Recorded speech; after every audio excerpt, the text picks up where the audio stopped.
Honourable members, right honourable speaker.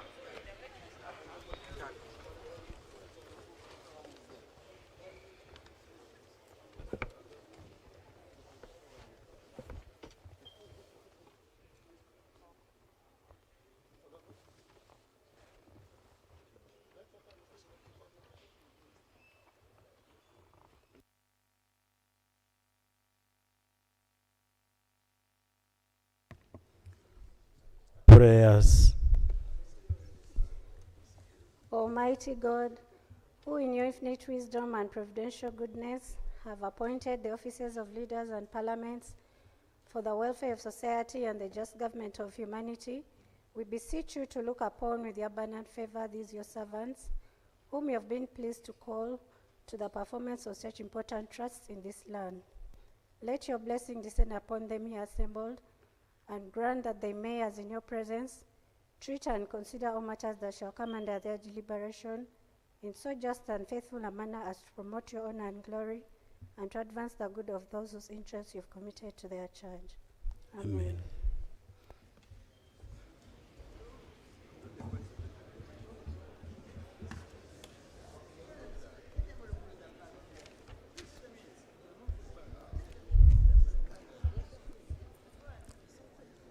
Item 2 on the other paper, administration of oaths.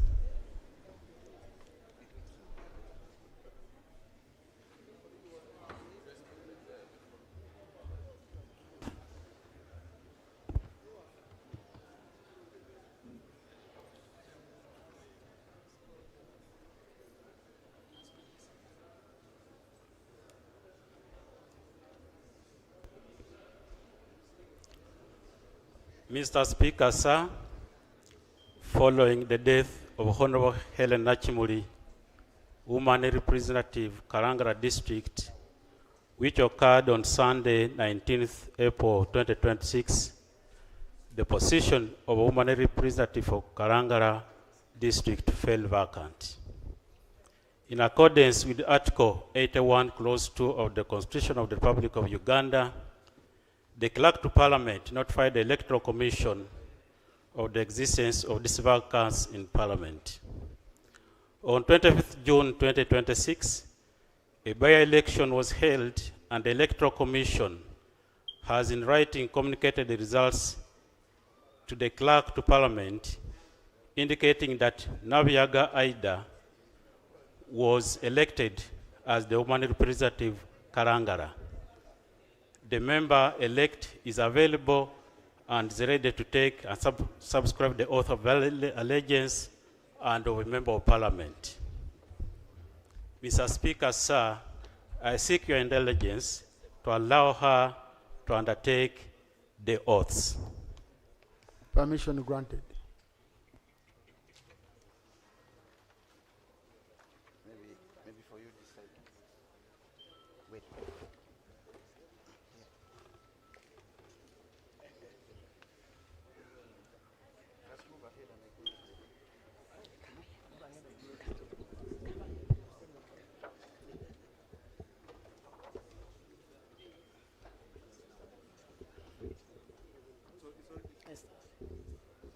I, Nabaiga Aida, swear in the name of the Almighty God that I will be faithful and bear true allegiance to the Republic of Uganda, and that I will preserve, protect, and defend the Constitution, so help me God.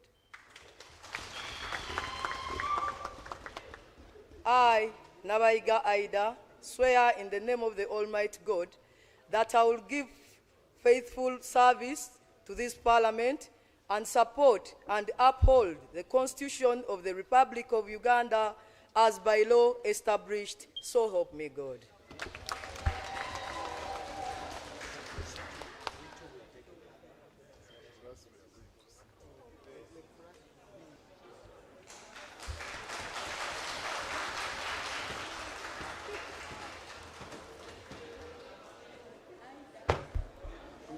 Colleagues, when did we start clapping in Parliament? You know how we do it. Oh! Yeah, Honorable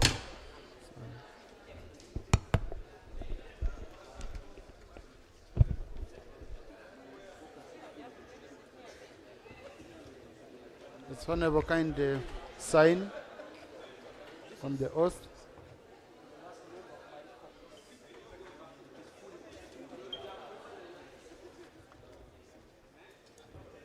I'll leave you with this.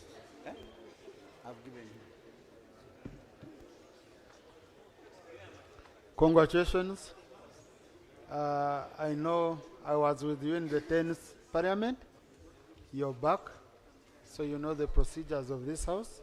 I want to give you a copy of the rules of procedure and the Constitution, and I wish you all the best. At the right time, I'm going to ask the Government Chief Whip to designate you to the relevant committees. And Chief Whip, if you're ready today, okay, anytime. You might be having some other, usually we have some cases, some changes you want to make. So both sides, once they are concluded, they can always bring in those changes. Item number 3 on the other paper, communication from the chair. Right, Honorable Prime Minister and honorable members, I want to welcome you to today's sitting. As I was about to come to this house, the Honorable Mapenduzi gave me very sad news that last night a bus belonging to Opiti travelers traveling from Kampala to Guru had a head-on collision with an Actros trailer in a Bobby at around 9:30 p.m. last night. And according to preliminary reports at Guru Police, 15 people have been confirmed dead and 24 sustained injuries. I know the Right Honorable Prime Minister usually intervenes, and government, they know what to do. Road safety is a very, very, very big issue. We've lost colleagues here before, we've lost relatives, we've lost our constituents, we've lost many people.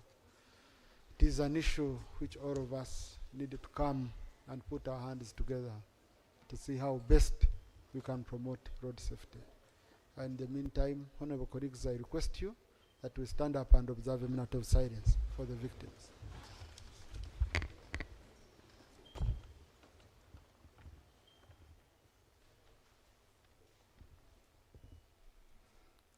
May their souls rest in eternal peace.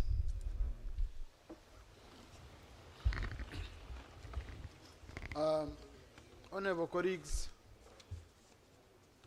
our system for clocking in is working. We are now taking cognizance of your presence in the house. So please don't enter the house without registering. The systems are on the door, and you know the repercussions of missing the house for 15 times without the permission of the presiding officer. So please, Honorable Zake wants to hear it properly. Yes. That if you miss a house 15 times, you risk losing your seat if you do it without the permission of the presiding officer.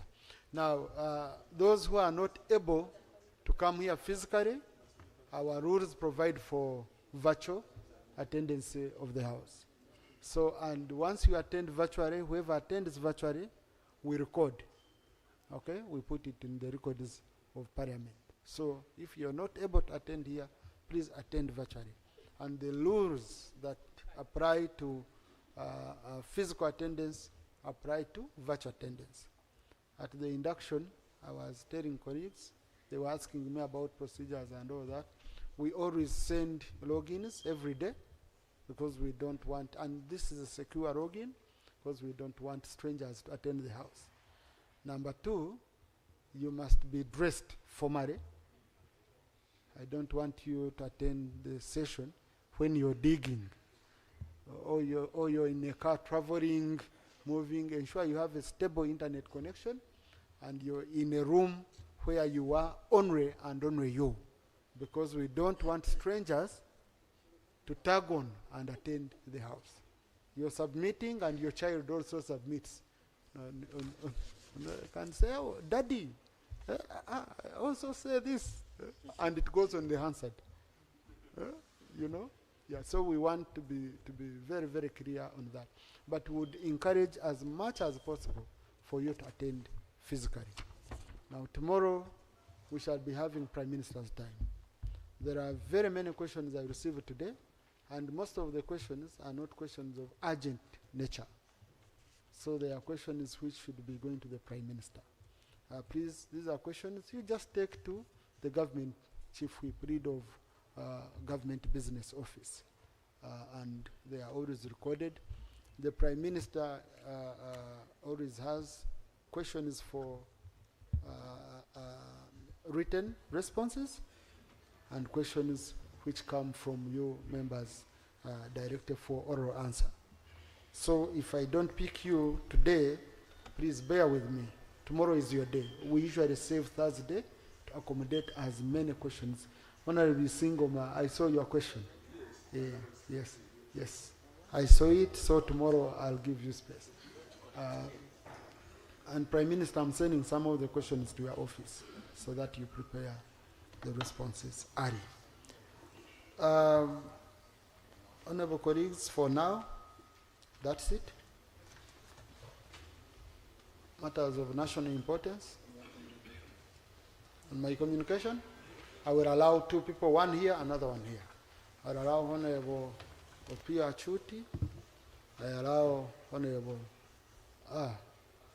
Seungu. I needed let's say a lady.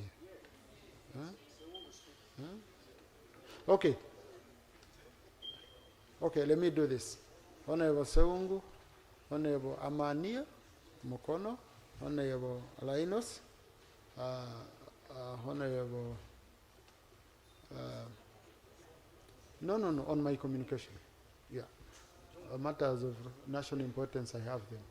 I have not yet known, I know Honorable Mujungu, but I have not yet known, I need the one I don't know. Sorry, Honorable Mujungu, I'll give you an opportunity, don't mind. No, matters of national importance, I have them on the list already. I'll read from my list.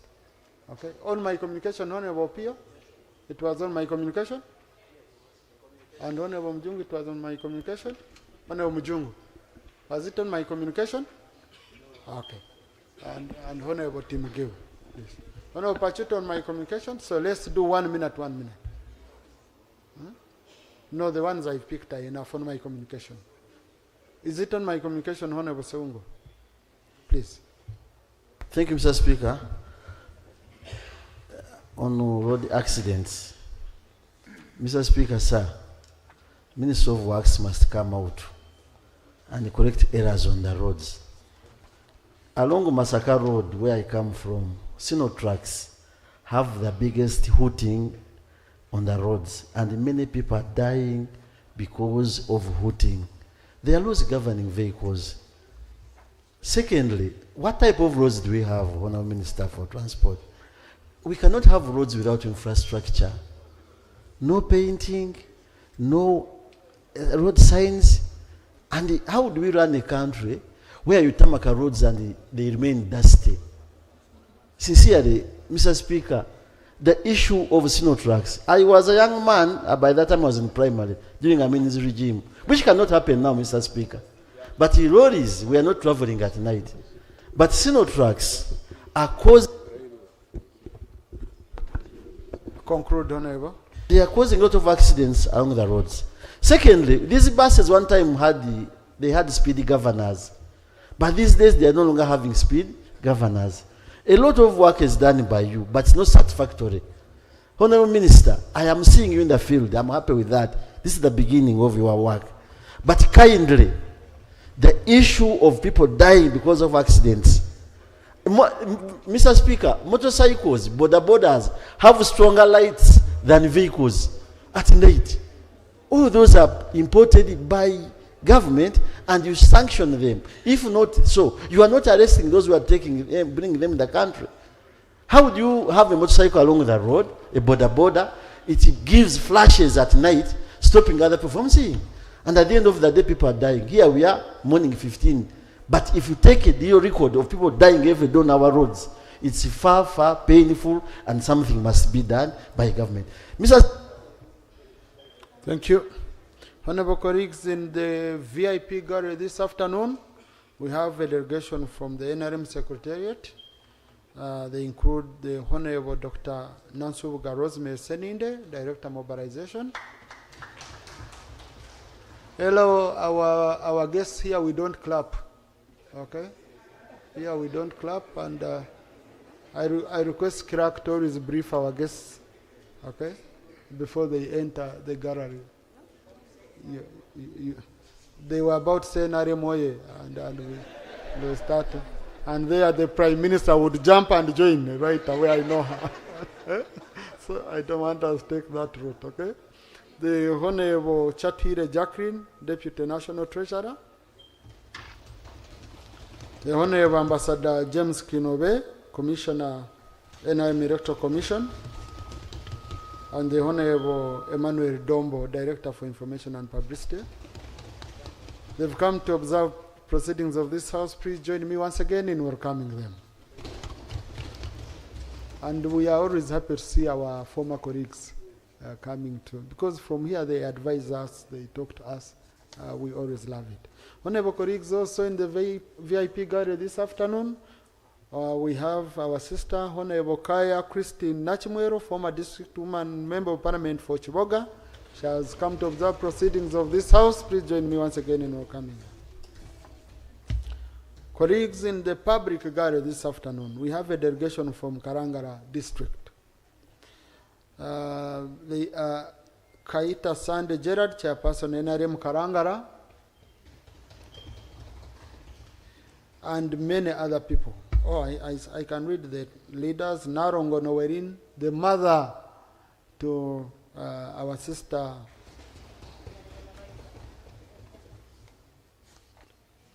the MP, Honorable, Mr. Kazibwe Moses, chairperson, Botumirar, Kachanga,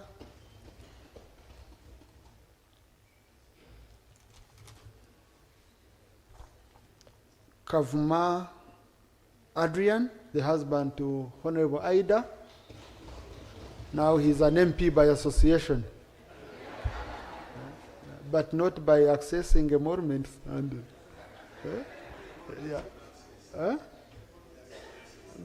no, that one he begs. He doesn't. But by association, it's direct. Honorable Nabasidye Perus, Councillor LC 5.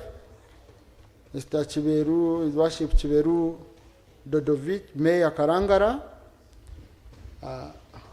Namsango Harriet, Karemba Charles, LC3 chairperson, Bobike, and Narukwago Teddy, LC1 chairperson, Kibanga. They are represented in Parliament by Honorable Gorobi Wire Bagayente, Ujumba County, and Honorable Birunji Caroline Nanyondo, Chamsa County, Karanga District, and they've also come to observe proceedings of this House as their woman MP is sworn in. Please join me once again, colleagues, in welcoming them. Yes. Yes. Kidiandongo.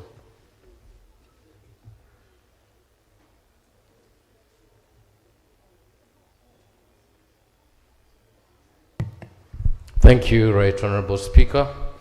In October 2025, we experienced a very terrible head-on collision accident in Kiriandongo involving buses, and about 64 passengers perished. The President of the Republic of Uganda made a commitment to compensate families of the dead and those injured. 5 million to the dead, and the injured 1 million. But until today, we have not received anything, and the families of those who perished continue engaging the district RDC for the compensation. So maybe the Prime Minister can help us take on this. Then finally, on the issue of accidents also, I would like to implore. It's a very important, valid point. No, but you switched on the microphone without my permission. Yeah. You see, when it's off, you sit. And, yeah, first take your seat, Honorable. Yeah. So now I've allowed you to go now. Thank you. I would like to implore Minister of Works to establish a hospital whereby each and every driver going to renew their driving permit must be tested. Because when we go to the driving permit offices, they just issue these permits. But when you test these drivers medically, because most of these drivers are DMC, drivers in dangerous condition. So if they test us and then we qualify for renewal of permits, I think this will help reduce the rate of accident. Thank you.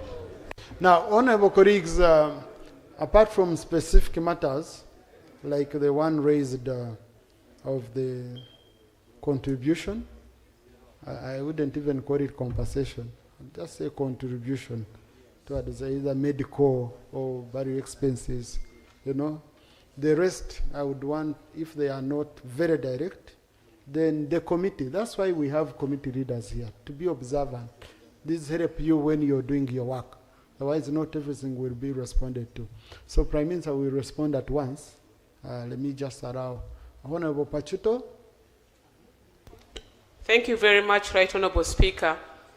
Right Honorable Speaker, allow me to congratulate you to that high office that you have retained.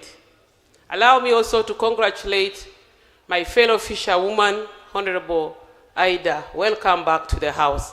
Right Honorable Speaker, I want to thank you for highlighting the issue of accidents and my passionate appeal to the Minister of Works. Many times these accidents are caused by stationary vehicles. I would appeal that there be a system, a mechanism in place whereby anybody, any truck owner or vehicle owner that the vehicle maybe has issues and cannot remove the vehicle or repair within a day, there should be some parking yard on the highways where the ministry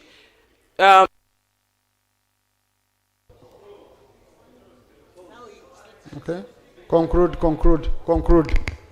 Yeah. Thank you. Right Honorable Speaker, where they can tow these vehicles and have them parked there, and then the owners come and repair them. Mr. Speaker, we are losing very productive Ugandans that could really contribute to the development of this country because of such careless, reckless kind of unmanaged situation. I thank you, Right Honorable Speaker. Thank you. Honorable, as soon as was it on my communication? Okay? If it was on my communication. Thank you very much, Right Honorable Speaker. Right Honorable Speaker, in the 11th Parliament, we did resolve that Government through Ministry of Works do reinstate the use of speed governors. I wanted the Minister of Works and Transport to update this Honorable House how far they have gone on implementing the resolution of the House.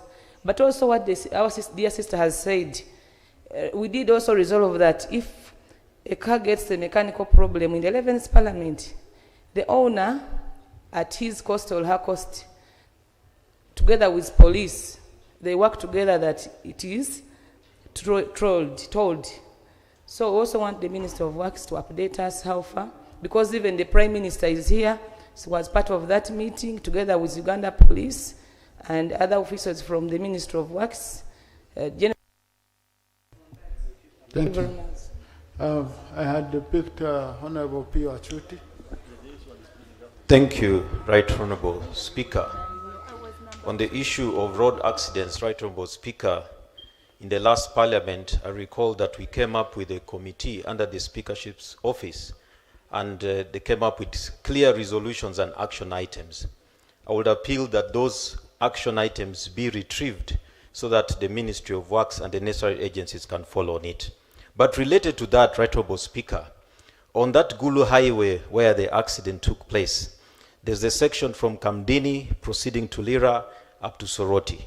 That road is under construction and is being finalized. Unfortunately, where the bends are and where you have the trading centers, the road markings allow for overtaking. I have raised this issue several times, even to the contractor. They have not taken action. 2 weeks ago, we had an accident there. We are going to continue having more accidents if that is not. There is need for the Minister of Works to urgently intervene. Even the police last week also raised the same complaint, misleading road signs by the contractor on the road. Thank you. Honorable Isaac.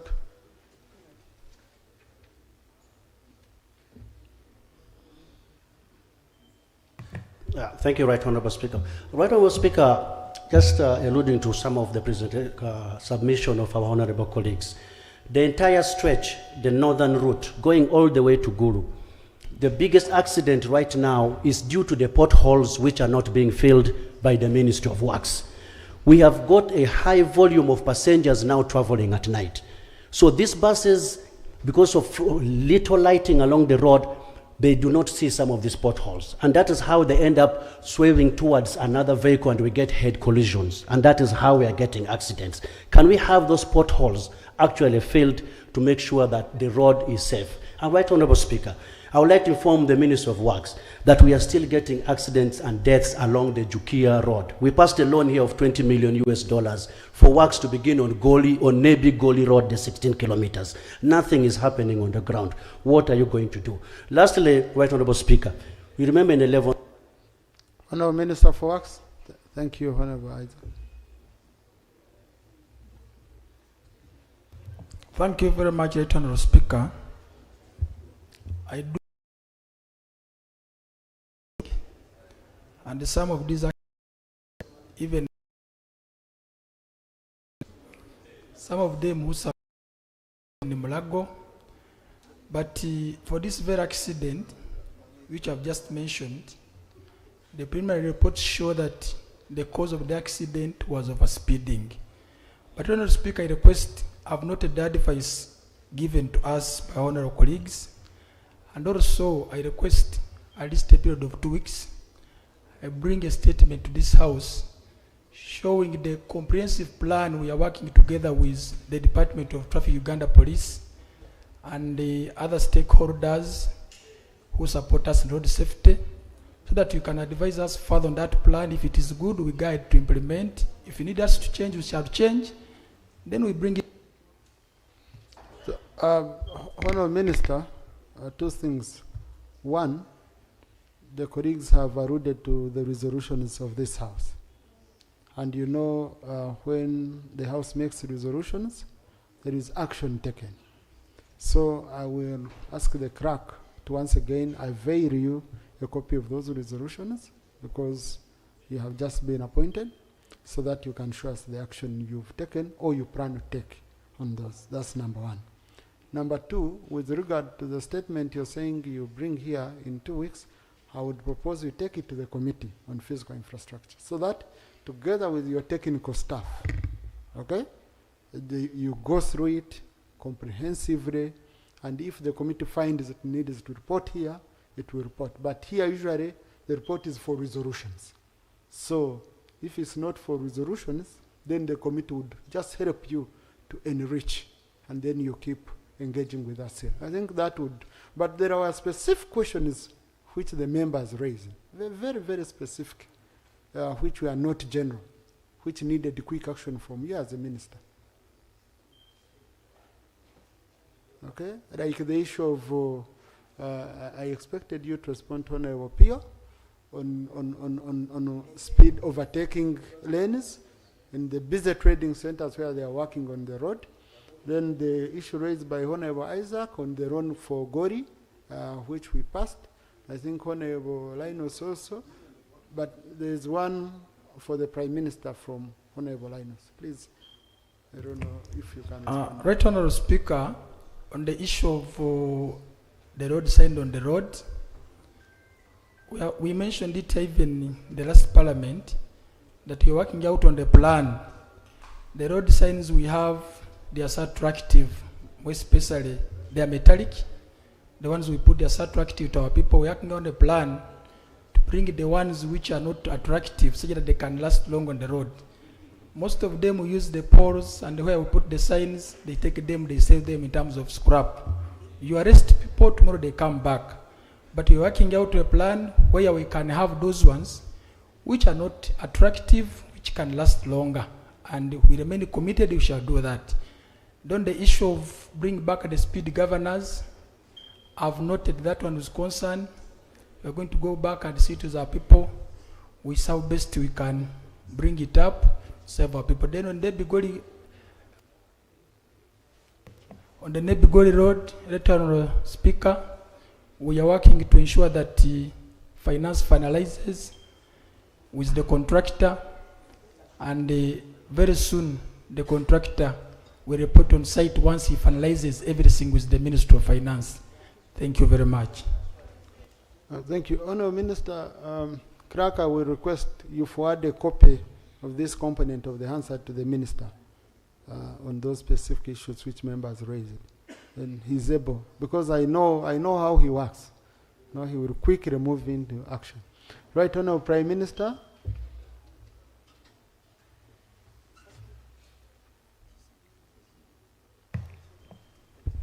Right Honourable Speaker and members,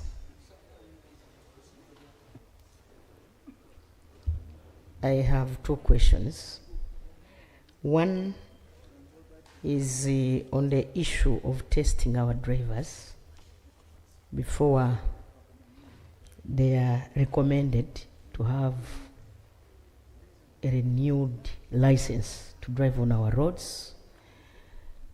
I have been sharing with the former Minister of Health, and she has told me that the facilities to check all our drivers are in our national or regional referral hospitals, national and regional referral hospitals, where they can check you on non-communicable diseases such as hypertension, diabetes. They can also check your eyes to see whether the eyesight is okay, because there are those drivers who cannot see during night, and many others. So let us advise our communities to take advantage of the already existing facilities in our regional referral hospitals. On the Kampala-Gulu highway, where we lost 64 lives, I would request my brother to provide me with a list so that including the names of the deceased, the next of kin, their contact, the districts where they come from, the villages where they were buried, the next of kin, and their contacts. Then we shall take it to the president. Our president is a parent. He will definitely support those families with the 5 million Uganda shillings and the 1 million for those who went for treatment. But those who went for treatment, we will need evidence to see that they were treated in the hospitals. Right Honourable Speaker, I beg to submit. Thank you, Right Honourable Prime Minister. Matters of national importance, Honourable Natwinde Riab. Colleagues, I have your names here, you don't need to stand up. I have your names, those who are cleared. Thank you, Right Honourable Speaker. My name is Riab Natulinda, Member of Parliament for Ndogwa County West. Right Honourable Speaker, we have an issue of Kabale Lake Bunyonyi Road. Last year, the government of the Republic of Uganda launched that road, and it was meant to promote tourism and business around Kabale.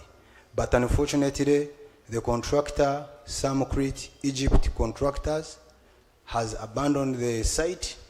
He has actually removed all the materials And we are wondering, and the people of Kabale, especially those who are involved in the tourism sector, are actually worried. The businesses are down, and even the production levels have gone down. So, Right Honorable Speaker, I wanted to inquire from the Honorable Minister of Works so that you can intervene. The man. Honorable Minister, I'm the one who launched that road on behalf of the President. What has happened? Even the contractor brought equipment.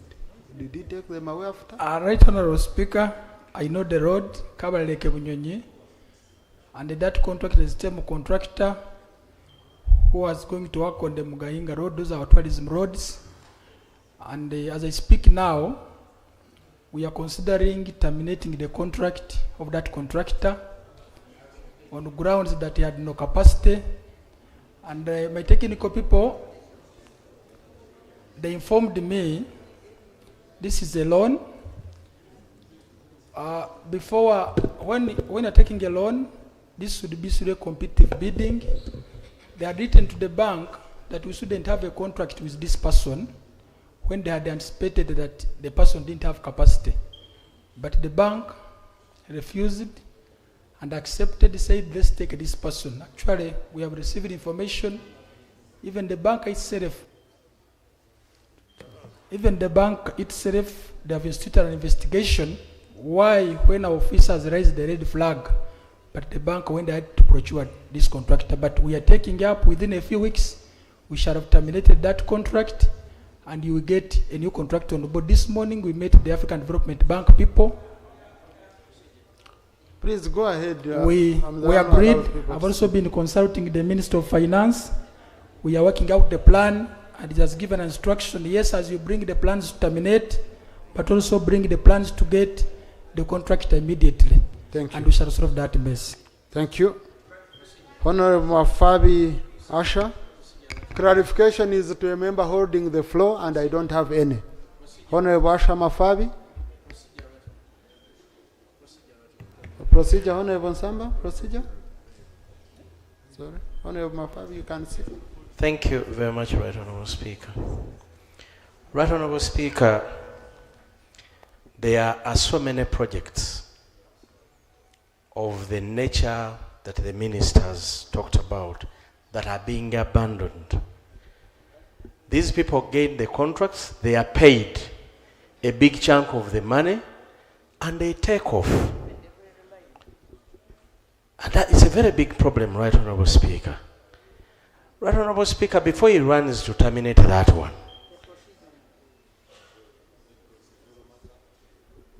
can we as Parliament, Right Honorable, ask the Minister to come with all abandoned projects to this House so that Parliament is informed, but also Ugandans are informed and the decisions are taken with our information so that we know what to do when we are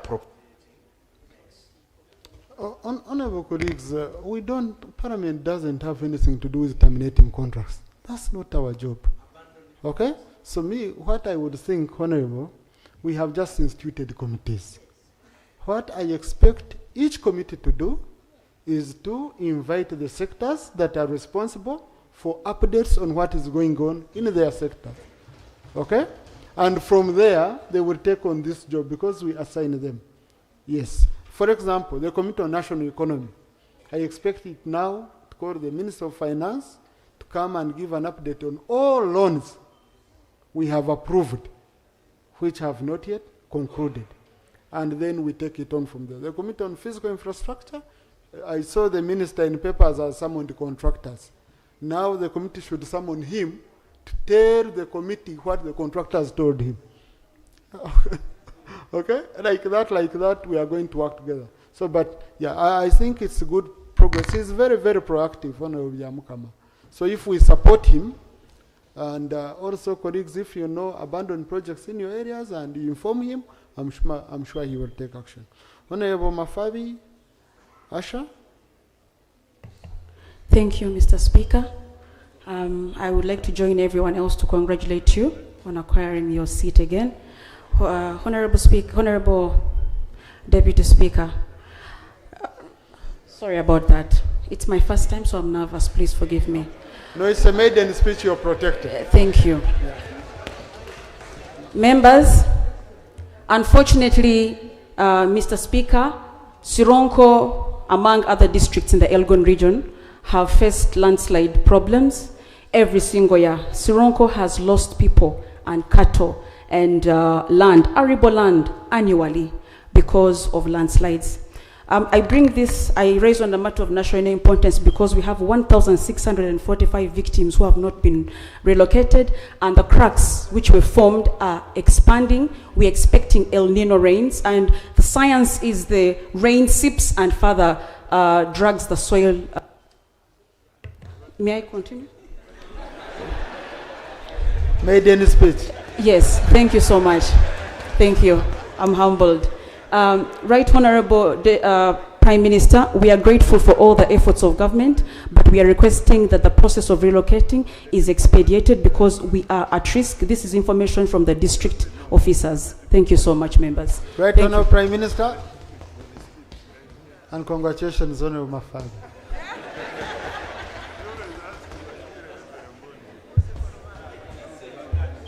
Right Honorable Speaker and members,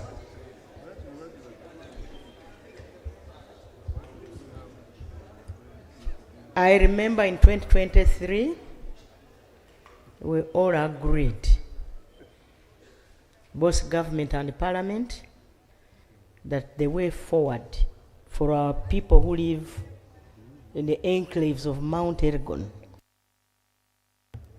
those risky areas, should be relocated to safer places. We have so far relocated 1,200 people. We all agreed that we give these people 2 acres of land and 100,000 so that they can relocate to safer places. Honorable members, getting a big chunk of land in Mount Elgon is next to impossible. We bought some land last year around Ikweni and we relocated the people there. Now, on Monday, we are going to cabinet. We have a cabinet paper ready for discussion on Monday so that we can change the approach. We want to give our people the money for 2 acres so that they can look around their areas of origin. Because as a government, I'm being sincere to you, whatever piece of land you get, they are encumbrances. And because of that, we are really struggling. We have 56 billion to help those people. And now, the way forward is to allow us to give the money for 2 acres for them to look for their own land and the other 10 million. Thank you so much. Right Honorable, I think it's important to come and brief the House after you have confirmed it in Cabinet. Yes. I don't want people to take it from here. The Prime Minister. No, this one is not yet approved by Cabinet. But Honorable Msira John seems to wanting to ask you something urgent in regard to that. You know, Rastaman missing. Rastafari, thank you. Right Honorable Speaker. I want to agree partly with my sister, the Right Honorable Prime Minister, for the little you have done. We have a bulk of work to do. Right Honorable Speaker, I visited Bulambuli just a week ago. The squalid conditions under which our people live, even possibly, not even a kraal, not even a dog can live like that. The African dog, I mean. In the tents, separated, especially those of 2024. Those IDPs of 2024, yes. They take 1 meal per day, Right Honorable Speaker. So they are in permanent fasting. Muslims can fast for only 30 days. These ones have fasted for more than 2 years. families separated, men in their tent, women in their tent, and the conjugal rights suspended for over 2 years. You can imagine. Right Honorable Speaker. Thank you. Right Honorable Prime Minister. Right Honorable Speaker and members, you will recall in 2024, we had landslides that claimed a lot of life in Iburugunya, that is Bulambuli district. We put those people in a camp, and the government has been supporting those people until February this year in the camps. We decided to decommission these camps. Why? Because whenever we would take food, people from the mountains would come and take all the food. It was very difficult for us as Office of the Prime Minister. And so we decided to get land. Those were the people we gave land first.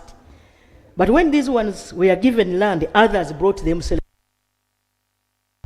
in the tents, and they are waiting for food. So since February, we decommissioned the settlement area of Bunambutie. And we are trying to relocate these people so that they can get permanent homes and help themselves. So those who are there are either our people who ran away from Mbale town, and we are no longer giving them food because we decommissioned that settlement area. Thank you. Right Honorable Prime Minister, I'm seeing honorable colleagues from the region all eager to ask more questions. I would request you hold a meeting with the MPs from the region. Okay? Tomorrow at 10, the Prime Minister has committed. Tomorrow at 10 with Sebei. Tomorrow at 10, tomorrow we have business committee. You can do the next day, right, Honorable Prime Minister, on Friday? But arrange. You communicate to them, okay? Yeah. Please, Government Chief Whip can coordinate for you the team so that you discuss these issues in a meeting. Otherwise, we cannot discuss only one region, picking MPs from one region to discuss an issue. Yet, we cannot conclude on it. Honorable Karenzi Victor.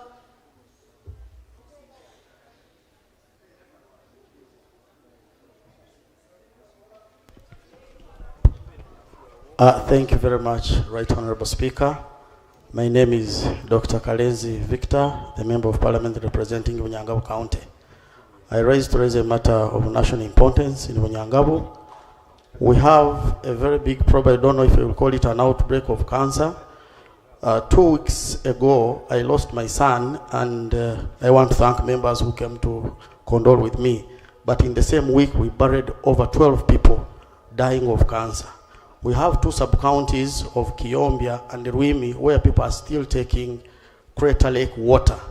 And there is a river called Intabago. If you see water from that river, the teeth get rusty immediately. People in those areas are still taking bilharzia tablets monthly. And these bilharzia tablets are given according to the size and height of the people. So big people...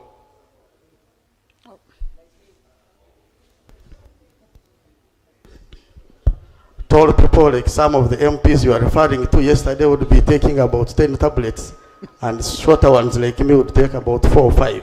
So I'm imagining the water that is actually causing bilharzia could be the same water that is causing cancer. So one, I'm praying for the Ministry of Health to intervene and find out, because we have 49 people on palliative care in Bunyangabo. 49 people are waiting for the day of death.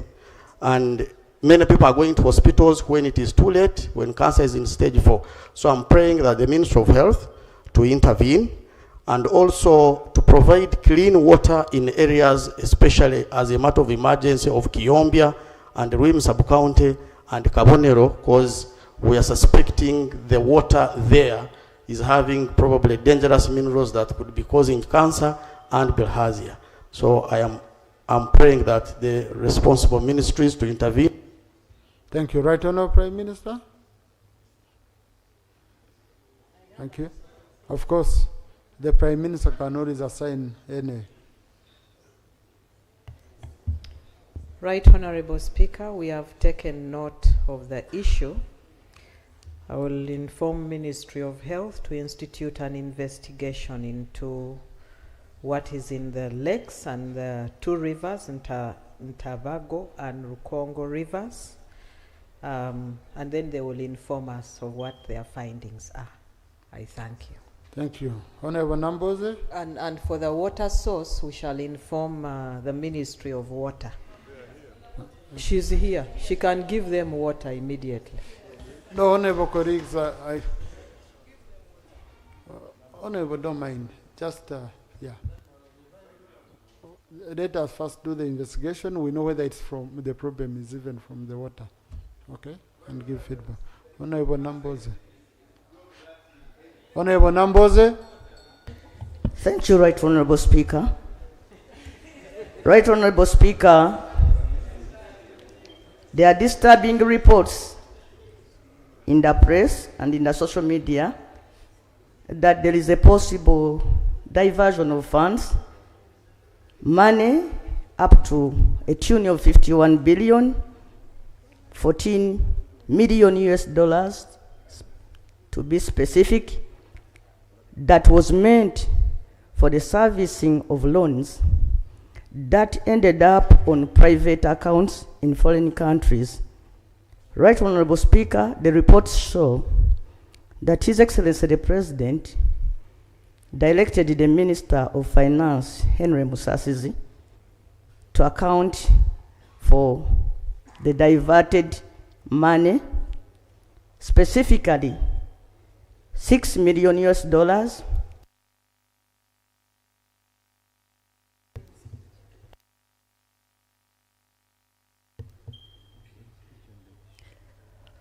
$6 million US dollars that was earmarked for the World Bank and $8 million earmarked for the African Development Bank, respectively.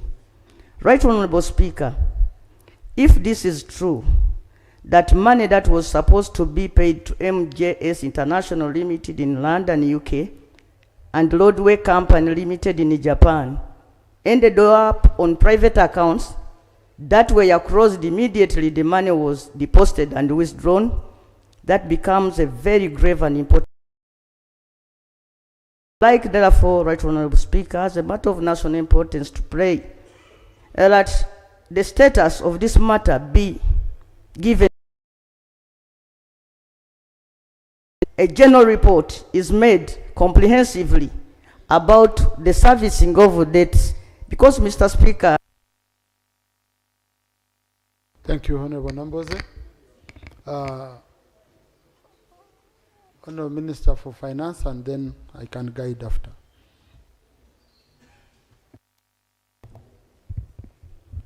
Thank you, Right Honourable Speaker.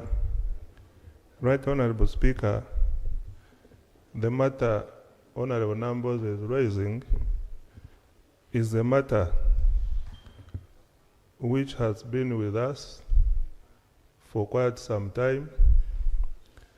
The investigative agencies, including Auditor General's Office, CID, our own ministry, and also the Financial Intelligence Authority, has been involved. The matter is before a court, and some people were arrested, taken to Ruzira, and they are out on bail. Their matter is still in court. I cannot say much because it amounts to sub judice. When this matter was brought to the attention of the President was concerned that why have we taken wrong to, if it is true, why have we taken long to recover? He requested for the report to recover the money. He requested for the report. We are working on the report. For now, what we can say is that we shall report back to him. The rest is sub judice. I cannot comment on that. Mr. Speaker, when I don't know how our letters get to leak into social media, but this is a matter into social media, and some of the people were wondering. Procedure.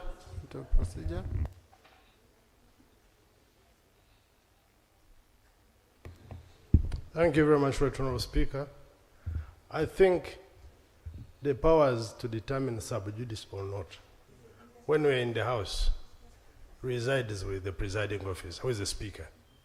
Now, maybe you first guide us whether the matter is sub judice or not, then that would give us a proper direction on how we proceed. Thank you. Honorable colleagues, the minister is giving his opinion. Okay? Now, if I find the matter is sub judice, I would agree with him. If I don't find it sub judice, I will tell him.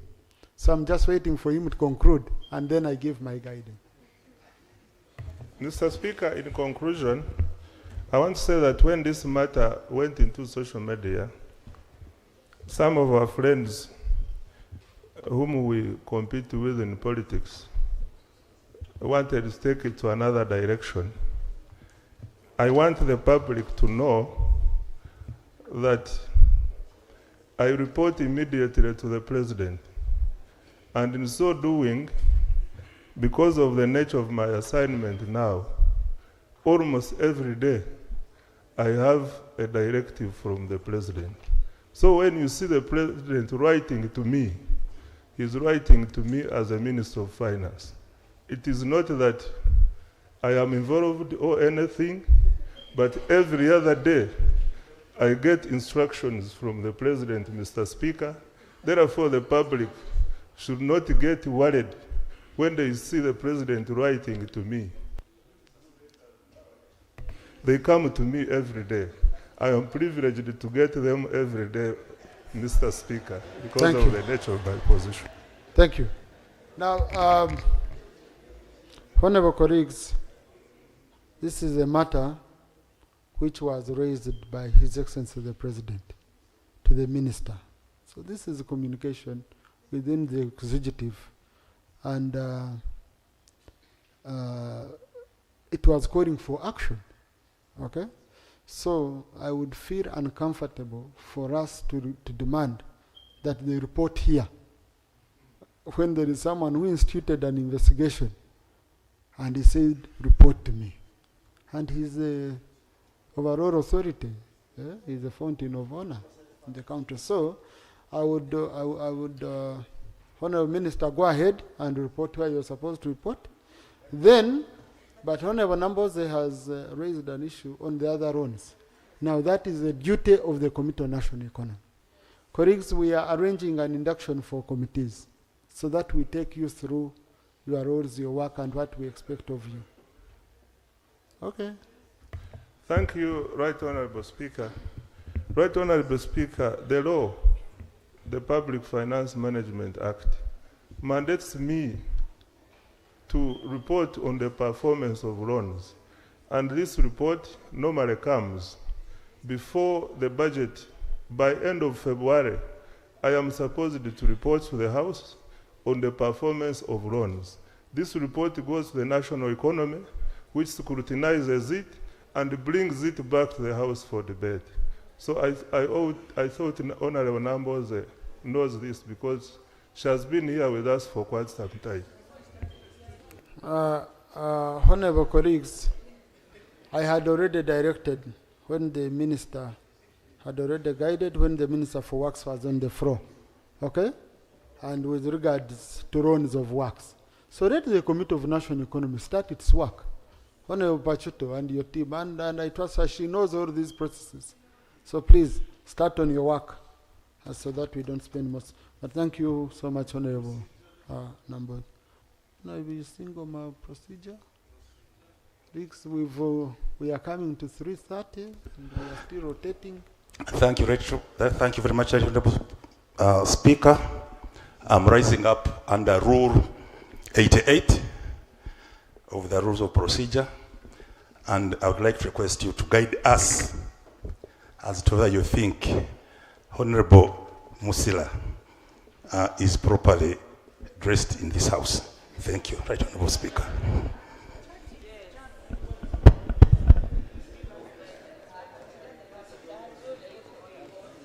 Yeah.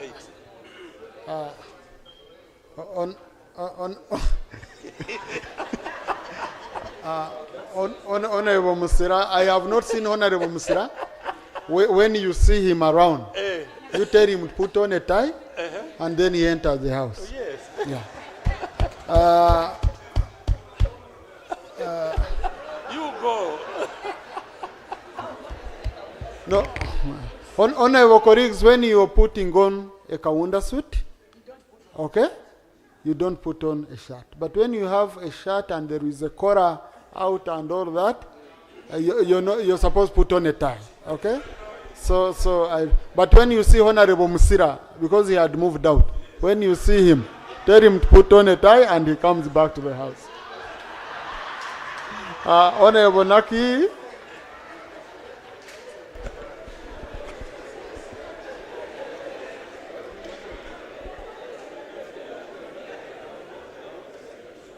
Yeah, Right Honorable Speaker, my name is Julius Nachi, Member of Parliament for Dadir East in Sironko District.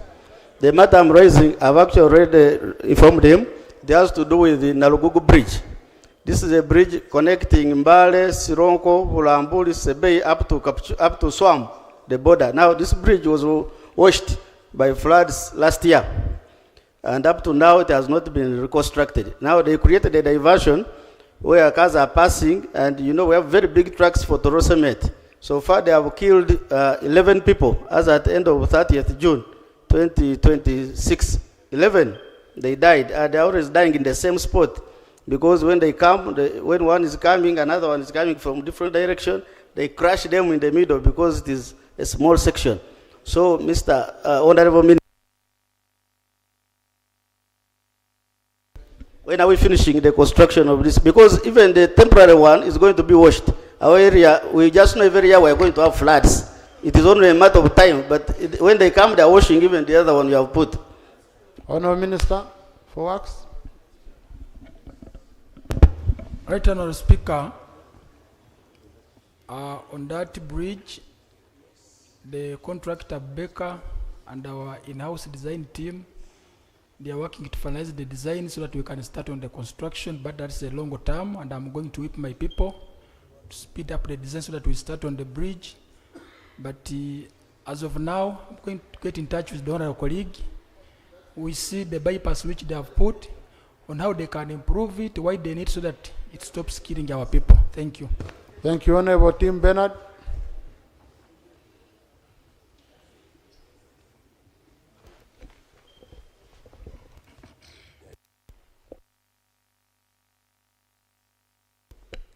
Thank you so much, Right Honorable Speaker. This being a median speech when you are chairing, allow me to congratulate you. I'm Sergeant Retired Tim Bernard, Member of Parliament representing the people of Maruzi North County in Apache District. I rise to raise a matter of urgent national importance, but there are two. So I'll use 1 minute to raise. So I raise one? Okay. Now I have to choose, because I've already briefed the Minister of Works on his, but now I'm going to raise His Excellency the President of the Republic of Uganda blessed the people of Teso, Lao, and Acholi with restocking. This money was paid out to people, but there is a disturbing report on the ground. Each parish, 9 people were compensated, but the report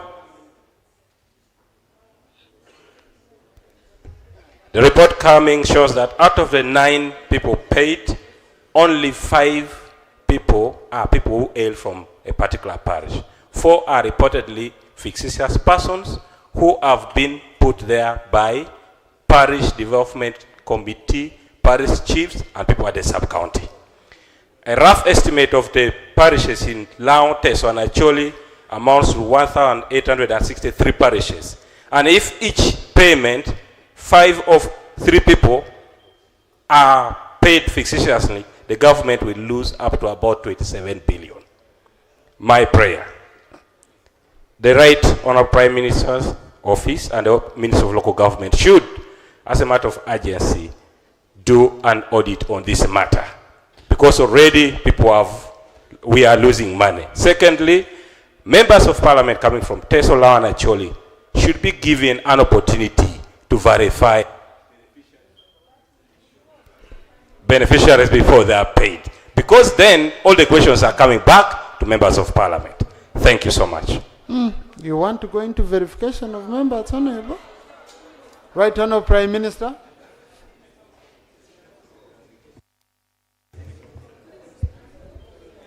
Right Honorable Speaker and members, last year, the President directed my office to take charge of the compensation cattle restocking exercise that had stalled for quite some time. 80 billion that was budgeted under the Ministry of Justice and Constitutional Affairs was brought to the office of the Prime Minister. Now we decided to take the approach of PDM and agreed that in cabinet that we start with elderly people, because these are the ones who actually suffered the problem. We divided among parishes and requested the Office of Minister of Security, through the structures they have, to screen the lists. So they would bring screened lists to the Ministry of Local Government. The Ministry of Local Government transferred the same lists to my office through the Paro Bank. Those are the people who were paid. So it is disturbing. For us, we thought things are moving on well. But now, and we have just started. This project is going to take place for the next 7 years. Now, I request a member to give us and those that they think are not genuine people who were paid, because so far, by June, they gave us this money in May, and we caused a meeting of the former members of parliament to expedite the process so that this money can be utilized. So by June 12th, 99.5% of this money had been given to the elderly people across the sub-regions of Teso, Lango, and Acholi. Now, I wish we would get those claims in writing so that this can help us to institute an audit on the lists that were given to us, because we already have a list. I myself yesterday and the second deputy prime minister had a meeting on this, and we did not receive this. So we would request that we get lists of those that they think have issues, and we institute an audit on this so that we can get a clear picture of what truly transpired. Right Honorable Prime Minister, have you heard the meeting with the members from the regions that are going to be compensated for them to be brought on board? Not with the new members, but the old members we did. So I request 4 times. I request you do. I think I will do. New ones? Yeah. Yes. So that beyond Honorable Bernardo team, also others can bring. Yes, maybe for the record of Parliament, each household, those who were affected, are getting 5 million each household. Thank you. So, Right Honorable Prime Minister, please follow up on that. It helps us here on the floor, not to repeat the issue. Finally, the rest I will do tomorrow, honorable colleagues, because I want us to go on the agenda. Tomorrow you will have a lot of time. Okay? Kidiandongo, we agreed tomorrow. Tomorrow. Very good. Yes. Honorable Ayo Phoebe. You can talk from there, Honorable. They give you a microphone. Yeah.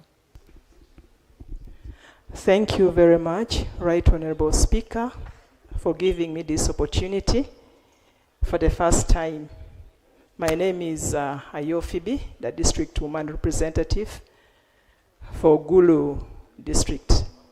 Allow me join the rest in congratulating you for retaining your seat to steer this august House. Right Honorable Speaker and honorable members, I rise up on the matter of unpaid honoraria to the councillors of lower local governments.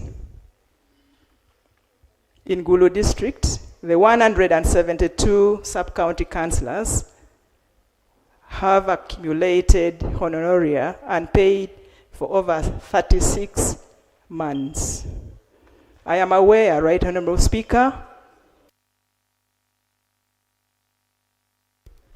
and honorable colleagues, that this issue is not only affecting Gulu District local government, but cuts across other local governments in the country. Right Honorable Speaker, the Local Government Act charges these councillors with monitoring service delivery in sub-counties, and therefore these are our foot soldiers. The unpaid honoraria is grossly therefore affecting governance at the sub-county level. Yet this is the point where the citizens of Uganda get services. In Gulu District, Right Honorable Speaker and honorable colleagues, this is now causing unrest. In less than a fortnight, the 172 members Honorable, conclude. I can see you've added yourself time. What are your prayers? Prayers have come at the office of the district chairman twice. My prayers, Right Honorable Speaker, number one, that the Minister of Local Government reports to this House the state of this payment and comes out with a statement over the same to calm the unrest in the affected local governments. Number two, Right Honorable Speaker and honorable members, I pray that the Ministry of Local Government should work to settle the arrears for the councillors of the lower local government in the affected districts. And finally, I pray that the Ministry of Local Government and the Ministry of Finance ensure that the Honorable Minister for Local Government. Honorable Minister for Finance. I don't know, Prime Minister is guiding on who should answer. So, thank you, Right Honorable Speaker. Right Honorable Speaker, the issue for honoraria for councillors in lower local governments is an issue that has been with us for some time. Previously, one of the reasons why it was happening is that some of the lower local governments were established and not coded immediately. What did we do? We asked local governments to provide the status. And Mr. Speaker, I wish to get more information from the colleague raising it, because all updated information by councillors, we pay them. save for the few outstanding ones, which have been a challenge to determine. But what I want to commit is that let the honorable member who has raised the matter link up with me if there is also any other member here who has outstanding honorarium matter in local governments. Let me get all the information, all the facts and figures, then we settle it. We shall sit with the colleagues and their cows together with my budget directorate. We settle the matter once and for all, so that I don't have to come here every week to respond to these obvious matters. Thank you.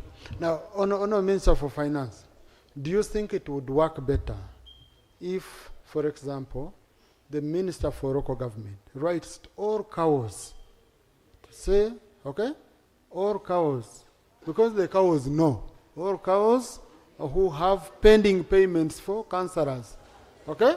And he compiles and then they submit you finance. Instead of members, each member coming to look for the minister.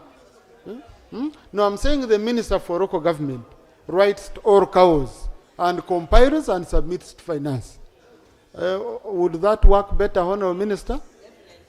Yeah. Mr. Speaker, yes, I see your reasoning and I buy into it. It is not good to disturb colleagues with responsibilities which are, because we have the accounting officers on station. And sometimes why we are saying provide information, sometimes the accounting officers know the reason why, but they don't want to tell, they don't want to disclose to us, the representatives of the people. Therefore, let the cows write to the accounting officer. Let the Minister of Local Government coordinate all these outstanding matters. Yeah. Then we handle them. Thank you. Mr. Speaker, if they take long, in September, we will be going to the field. If they take long, when we go to the field for budget conferences, I will settle them. Wherever they exist, I will settle them. Thank you. I thought I was giving clarification. Thank you, Honourable Minister. Next item. But Honourable colleagues, as we come to the next item, in the VIP gallery this afternoon, we have NRM flag bearers for East African Legislative Assembly, include Mr. Bangumya Fred Rakizi and Madam Kiriowa Stera. They've come to observe proceedings of this House. Please join me in welcoming them. Thank you. Next item. Item 3. Item 4 on the order paper. Statements by ministers on 1, the repatriation of Ugandans from South Africa. Honourable Minister for Foreign Affairs.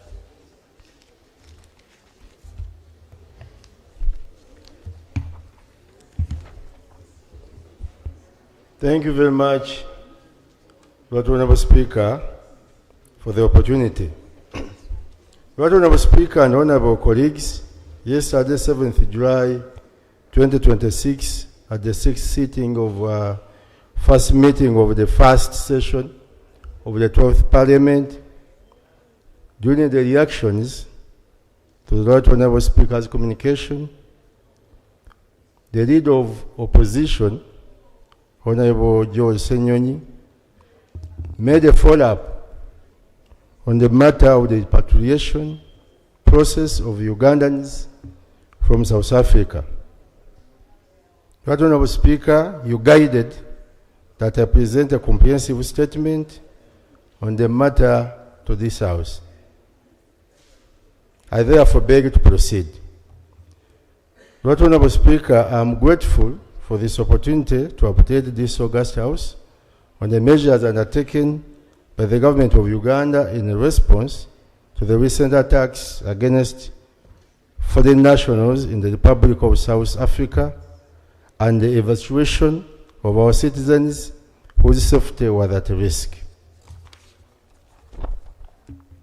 Honourable colleagues, in mid-June 2026, vigilante pressure groups, principally the March to March group, issued a self-imposed deadline of 30th June, demanding that all undocumented foreign nationals leave South Africa. This ultimatum regrettably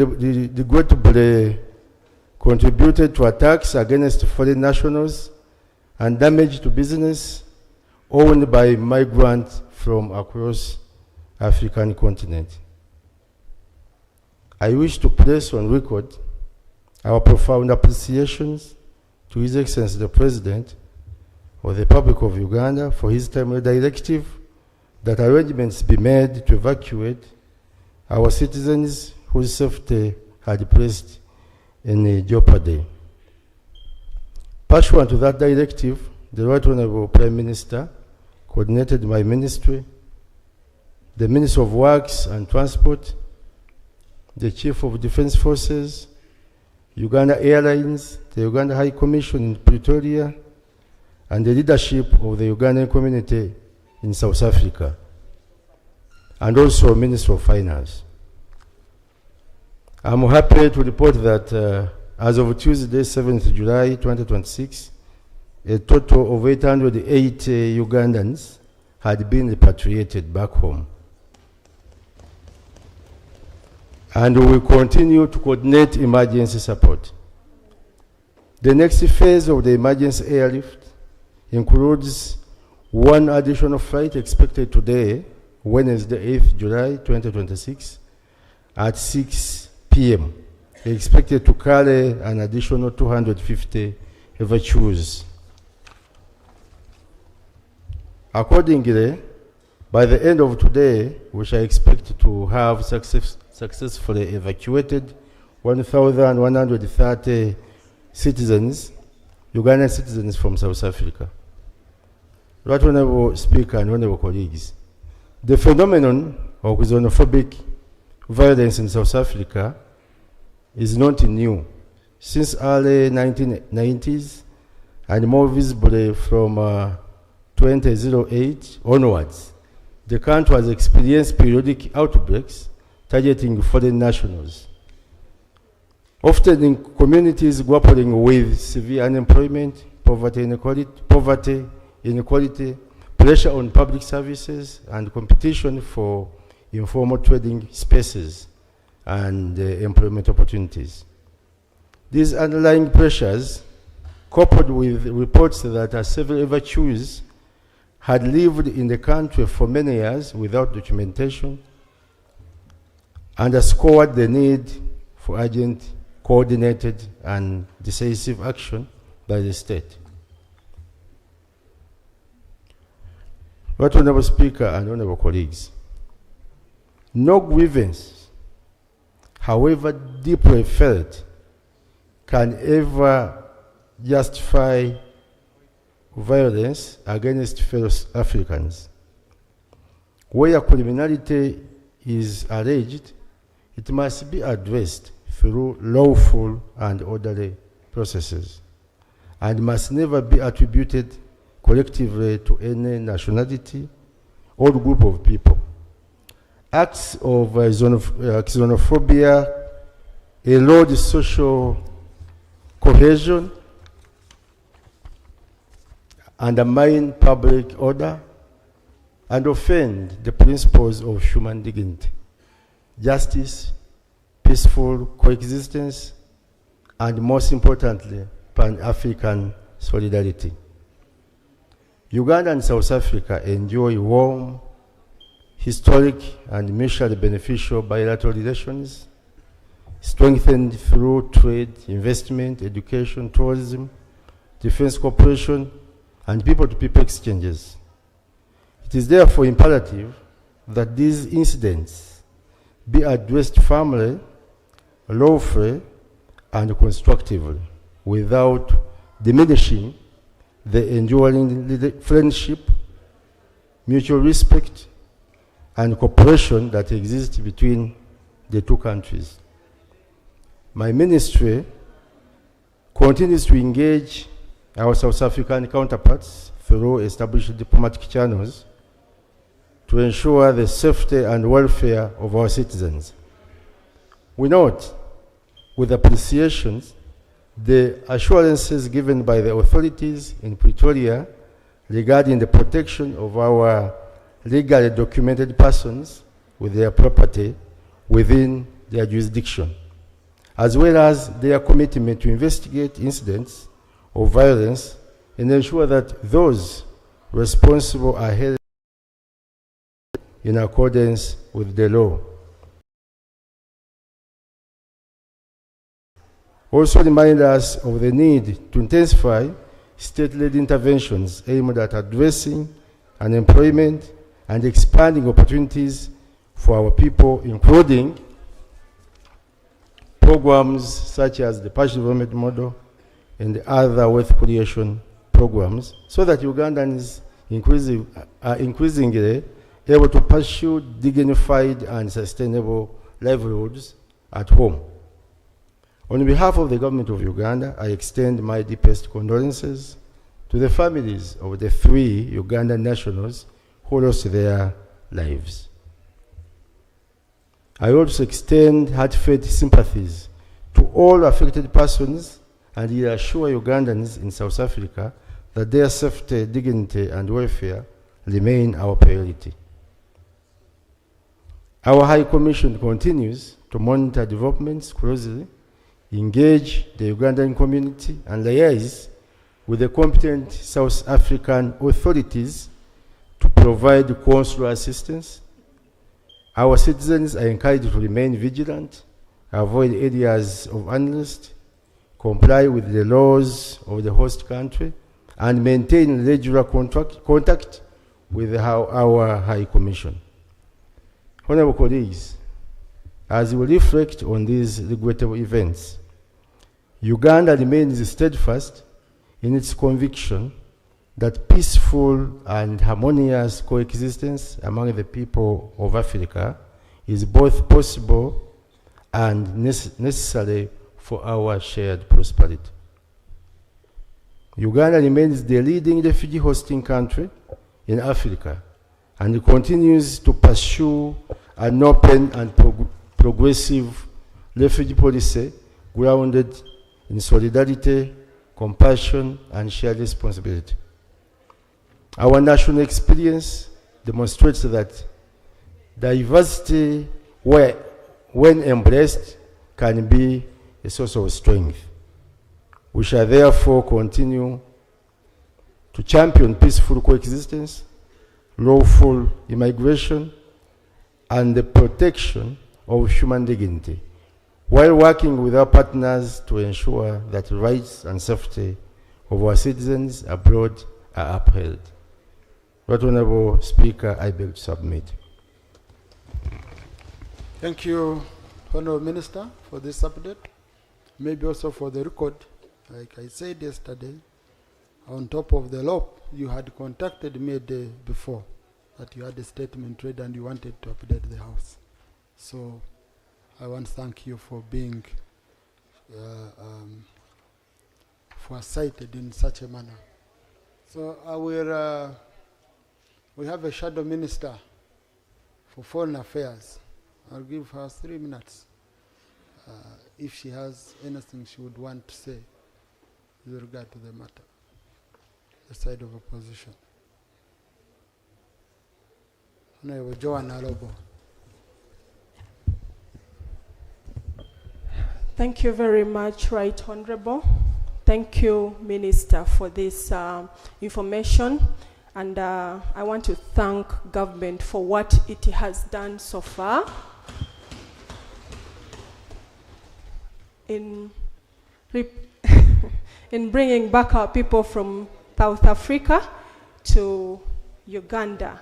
Right Honorable Speaker, it's with a heavy heart that today we address an issue that goes beyond diplomacy. And it's an issue of human dignity, African solidarity, and our responsibility as a nation to protect the lives and welfare of Ugandans within and outside the country.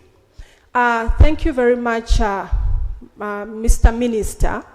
You have tried to elaborate some of the things, but you need to come out strong on our diplomatic relations with the Republic of South Africa until there is credible evidence. What is your say until there is credible evidence that it is safe for the people of Uganda to travel? There are many questions that are coming in that the people who are already scheduled to travel, what assurance do you give Ugandans who have that inevitable program to get to South Africa and their safety? Honorable Minister, we also need to understand many of the families in Uganda of the people who have been brought back are making several calls and wondering why they are not able to see their people. In the instance that many of the people who have been brought back, or all, if I'm not mistaken, are being taken to Chankwanzi. May we know why these people are being kept at Chankwanzi from the time they were repatriated, because the families are in Wonderland, what their family members are doing in Chankwanzi.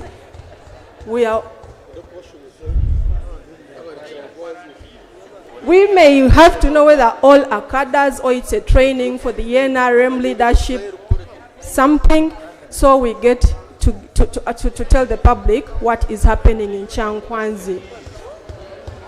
You also need to come out very strong on the total loss to Ugandans to be compensated. If we remember very well, when there was an issue in South Sudan, the Ugandans who lost their properties and everything was compensated by the government of Uganda.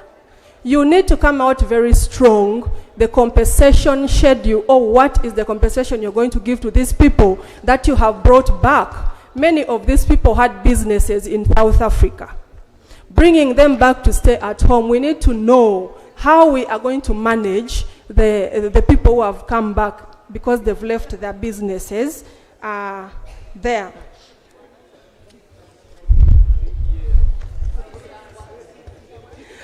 Honorable Minister, you are also aware that most of our borrowing is from Stanbic, which is a South African bank, and MTN. And this bank, we are all aware that it repatriates over 6 trillion.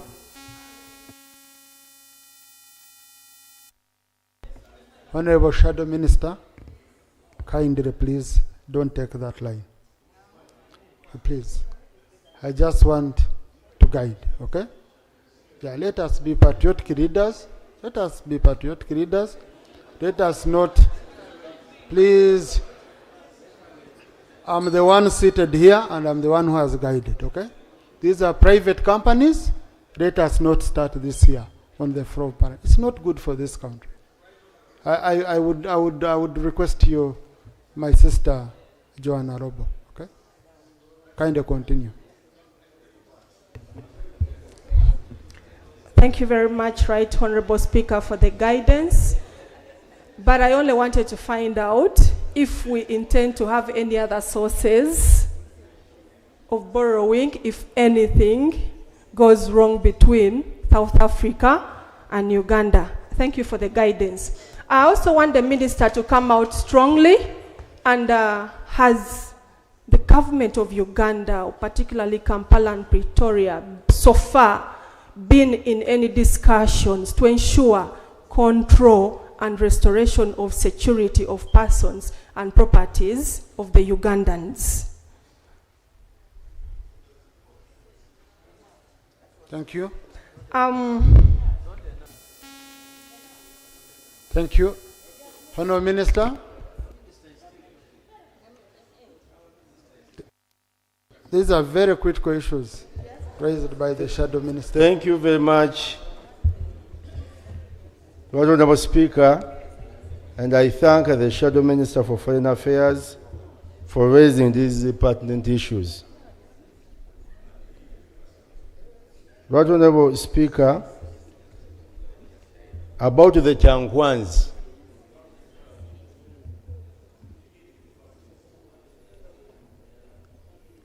Yes, because she raised. Honorable, don't respond to people from the sides. Remain on the script. Thank you, Right Honorable, for the protection. Because the member said that people went to Chankwanza and their relatives cannot access them. So this is the point I'm making. Right Honorable Speaker and Honorable colleagues, when the first group arrived at Entebbe, they indeed requested to have a meeting with the president. Yes, and I informed the president and he accepted. But you know, we have been bringing these people in bits. So we agreed with them that we need to have a one holding ground so that they go, but as we continue talking to them, because you see, these people have been traumatized. And now talking to them is like a therapy. And I tell you, they are very appreciative. Very appreciative. To the extent, Right Honorable, to the extent that, Honorable colleagues, to the extent that even those that had come back on their own are now requesting to be put on the list to access Changwans. This is a very good achievement, and indeed, they are very, very happy for this arrangement.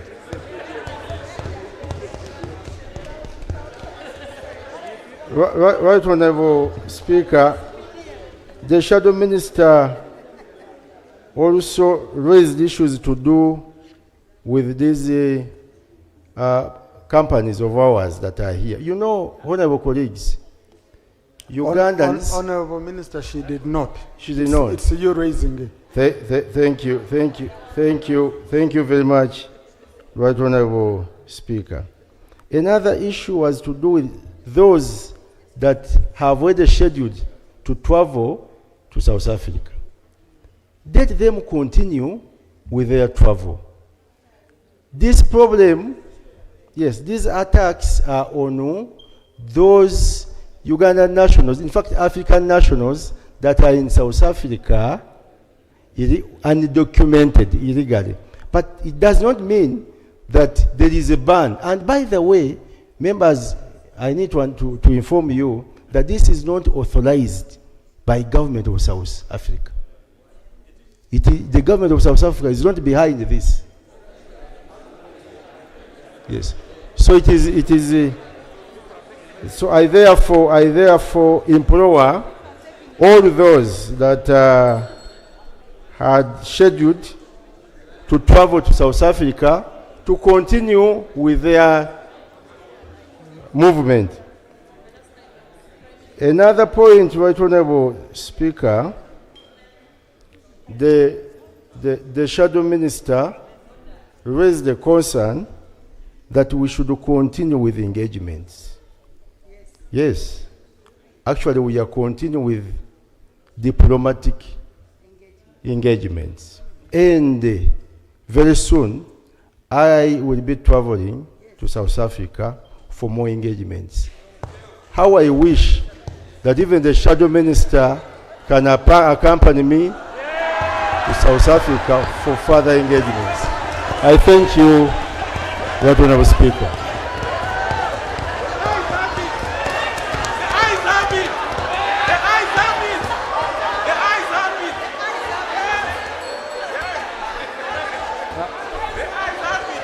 Order, honorable colleagues. Now,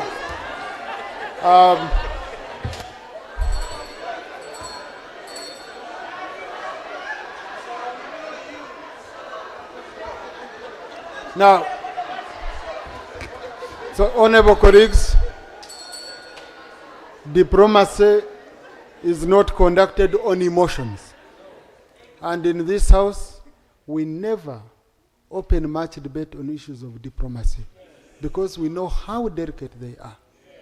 But the Honorable Musira John, I saw him saying he had lost a child, was bad. Honorable, I want to give you an opportunity. You're the only one I'm going to allow on this.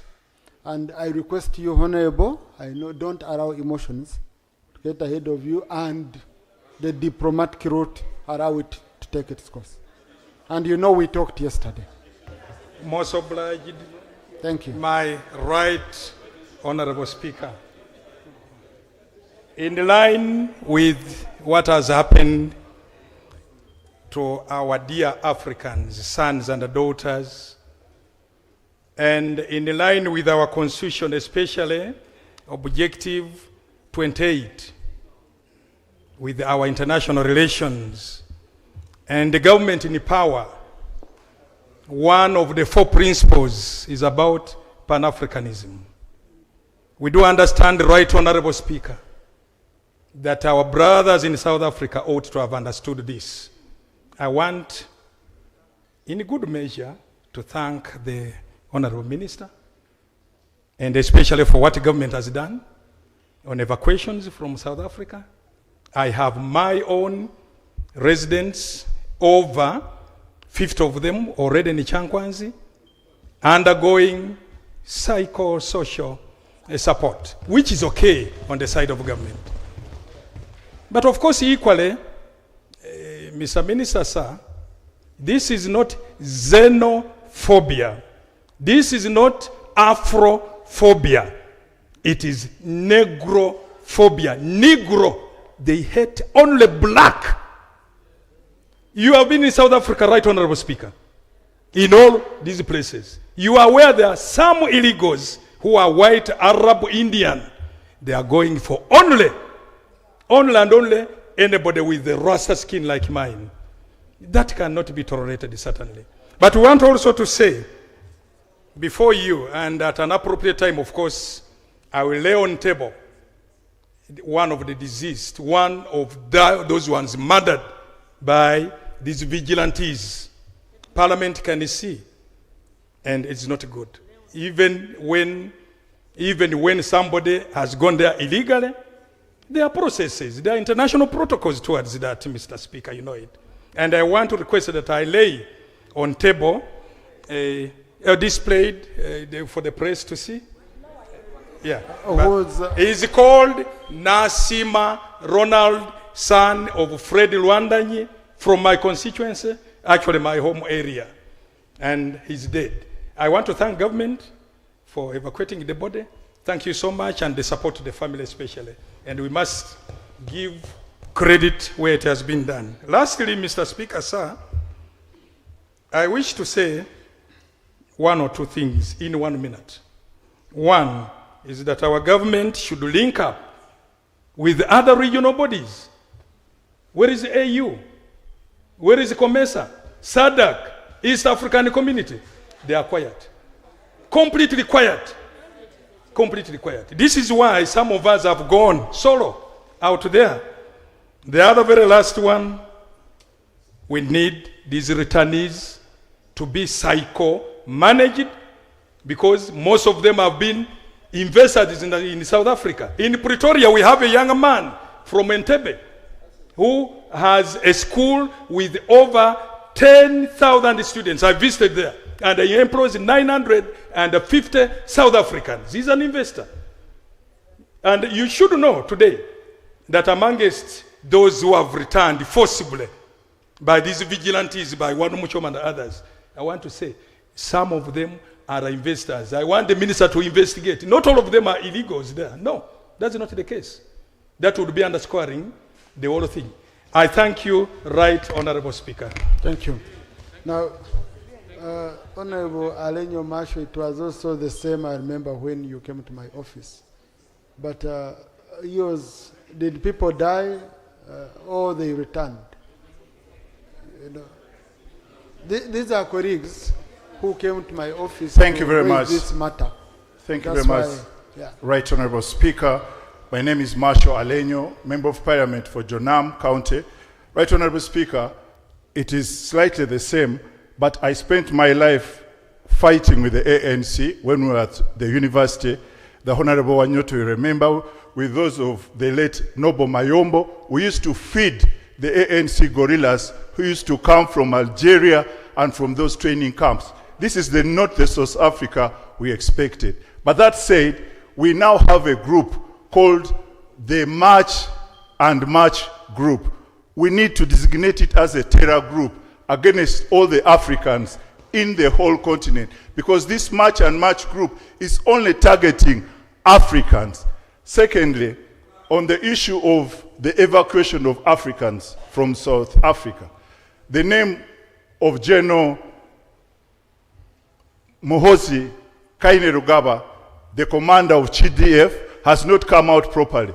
This operation was single-handedly sanctioned by the CDF, General Muhoozi Kainerugaba. I wanted this house to upload that patriotic effort of the General Muhoozi, who single-handedly went for our people in South Africa. So I thought to put that in order. Thank you very much, Right Honorable Speaker.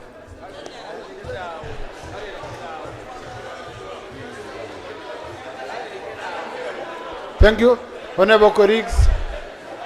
I picked, Honorable colleagues, I picked one NRM, one opposition, one independent. Thank you, Honorable Minister.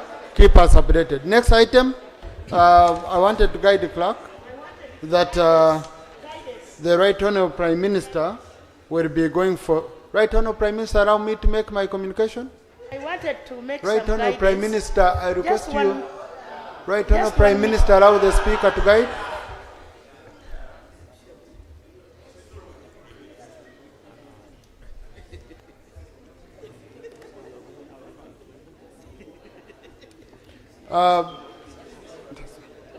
Right Honorable Prime Minister has a meeting, so to do with Karamoja, and we have been pestering her to work on that issue.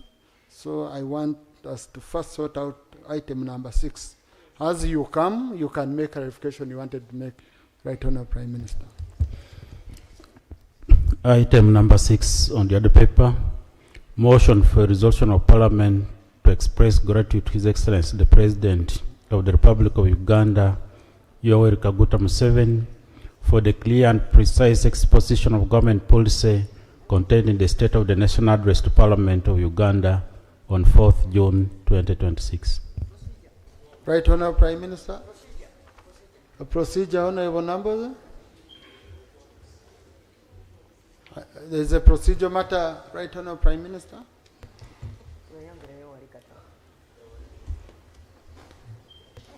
Right Honorable Speaker, may it be understood that I don't intend to stop people from appreciating the President.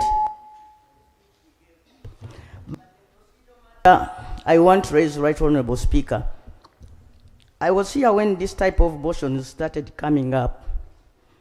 This started as a motion of backbenchers, Right Honorable Speaker, who would have interfaced with the President and then come up with a motion to thank him.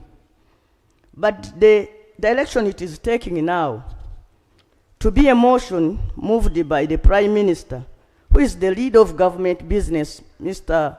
Right Honorable Speaker. It is as if the President, after giving the State of the Nation address, through his Prime Minister, is bringing it here as a business of government to thank himself, Right Honorable Speaker. And to me, Right Honorable Speaker, I recall one time when the President of Uganda was addressing people and said, I hate people who thank me for performing my duty, because that is my role. To address the nation in a State of the Nation address is an obligation given by the Constitution. How would it appear that now this is a motion of government coming from the lead of government business, Right Honorable Speaker? I beg to move, and I want you, Mr. Speaker, to understand my concern. This was a motion for backbenchers, Right Honorable Speaker, not government business. I beg to move. Thank you. Now, honorable colleagues, unfortunately in the rules, we don't have anywhere it is gazetted as a motion for either backbencher or front bench. Now, this is a motion, okay? This is a That's, of course, that's a general thought of the speaker. Okay? Yeah, so, but now, the person moving a motion is a woman MP of Kakumiro. Okay? And the Prime Minister. And the Prime Minister. Number two, this motion usually comes from the government side. Now, on my side, it's not my duty to appoint who is going to be moving a motion. The moment the government side writes, this is the one moving the motion, whether it's a backbench among theirs, I do that.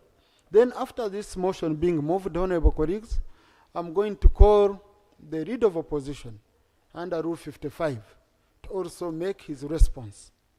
After making the response, then colleagues, because the two are debated together, I will give you starting next Tuesday, because I need to give you time to read, to go and prepare. Starting next Tuesday. This is the motion where I would want each one of you want to speak. Okay? From our projection, it will take 2 to 4 weeks us debating the state of the nation, so that you talk without being interrupted. So I wanted to give much more guidance after all this, but let me take the opportunity on this. And also, I'll be requesting those who want to speak to register with your whips. Why? When I get the list, I easily follow up. Okay? I easily follow up. Honorable colleagues, I can see also, I've already started receiving notes from some of you that you are annoyed I'm not picking you. We have just started. I'm going to buy you Panadol because you're going to be annoyed and you burst if you come with that kind of. You get it? Not a phone upon. I've just received a note from someone. We have just started. You tighten your belts, you will stand up 10 times and I won't pick you if it's not your turn. But also you can stand up and I immediately pick you, depending on the matters. And honorable colleagues, let me tell you this, I have to be as fair as possible. And one principle I use, I cannot give another member an opportunity to speak before others speak. Okay, so let's try to be, let's be accommodative. It's a tricky situation for me too. I wish I had more time, or I had 10 microphones and I can pick 10 of you at the same time. I would have done that. Right Honorable Prime Minister? Right Honorable Woman MP Kakumiro?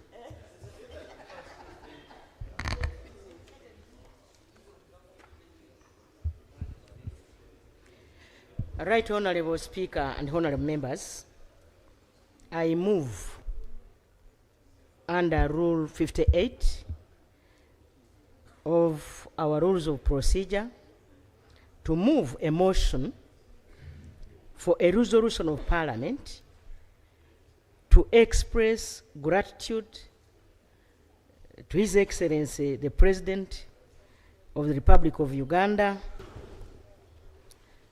Yoweri Kaguta Museveni, for the clear and precise exposition of government policy contained in the State of the National Address to the Parliament of Uganda on 4th June 2026.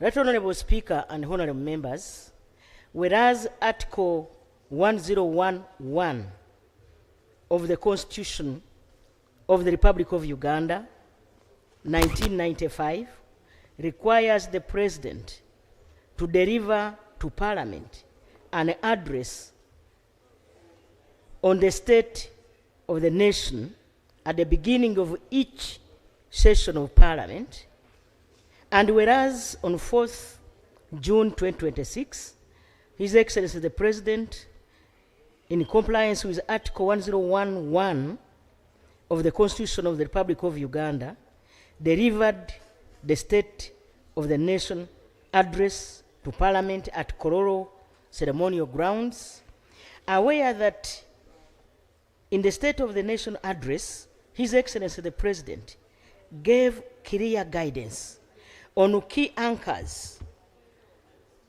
to the country's economic progress for this term of government, including no more sleep, zero tolerance to corruption, and no more politeness to non-performers.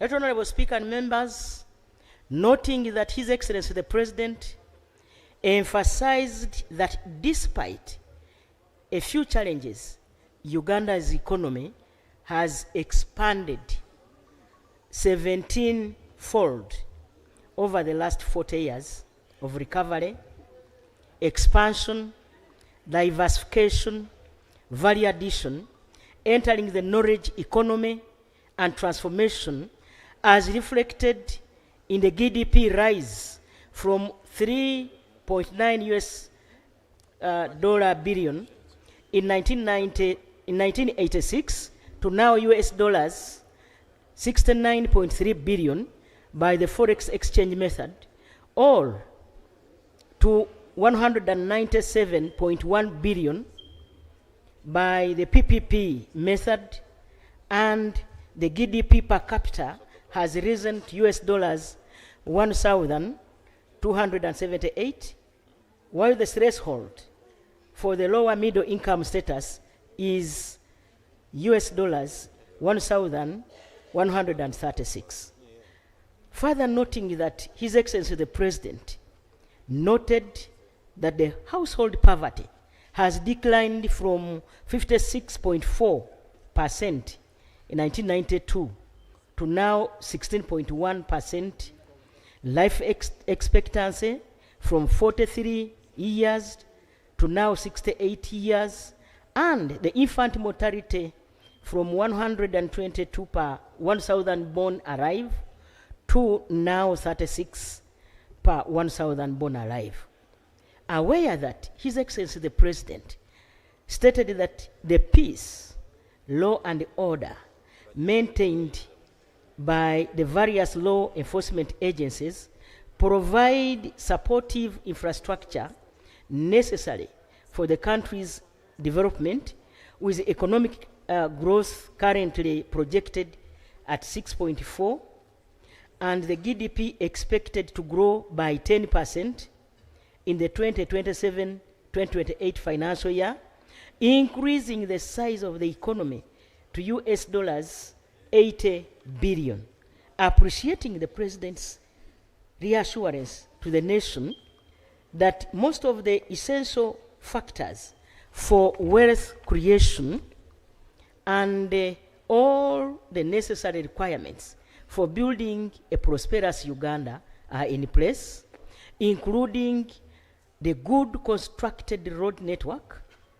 the revamping of the meter gauge railway, and the building of the standard gauge railway, as well as establishment of pipelines for crude petroleum products. Further appreciating that His Excellency the President informed the nation that the citizens to effectively participate in both the vertical and horizontal integration of the national economy and to achieve massive production and job creation, the citizens must join the money economy and transit from the traditional pre-capitalist subsistence systems of working and utilizing the government-established 4-acre wealth generation model and access government funding through the Operation Wealth Creation, the Parish Development Model, and the NADS, among others. Now, therefore, be it resolved by this Parliament that Parliament expresses gratitude to His Excellency the President of the Republic of Uganda for his and concise exposition of the State of the Nation's address delivered to Parliament of Uganda at Kororo Ceremonial Grounds, Kampala, on 4th June 2026. Number 2, that Parliament commits itself to the promotion of the great ideas, values, and qualities driven by no more sleep, philosophy, as advanced by His Excellency the President. Right Honorable Speaker, I beg to submit. Thank you. I beg to move. Thank you. Is the motion seconded? Honorable Rocky, Honorable Kor, Honorable Algon. I see all representatives of UPDF. Honorable Kwaringa, Honorable Biko, Honorable Msasizi, Right Honorable Chionga. By, from what I see, by 95% of this house.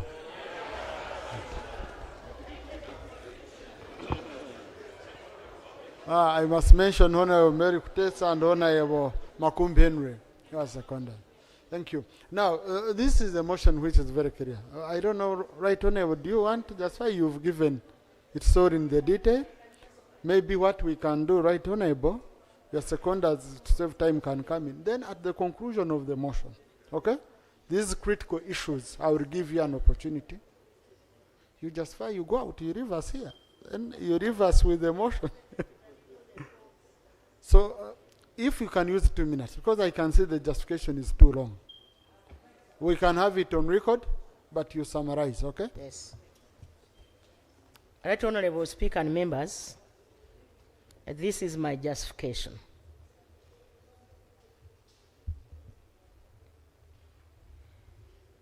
Right Honorable Speaker and members,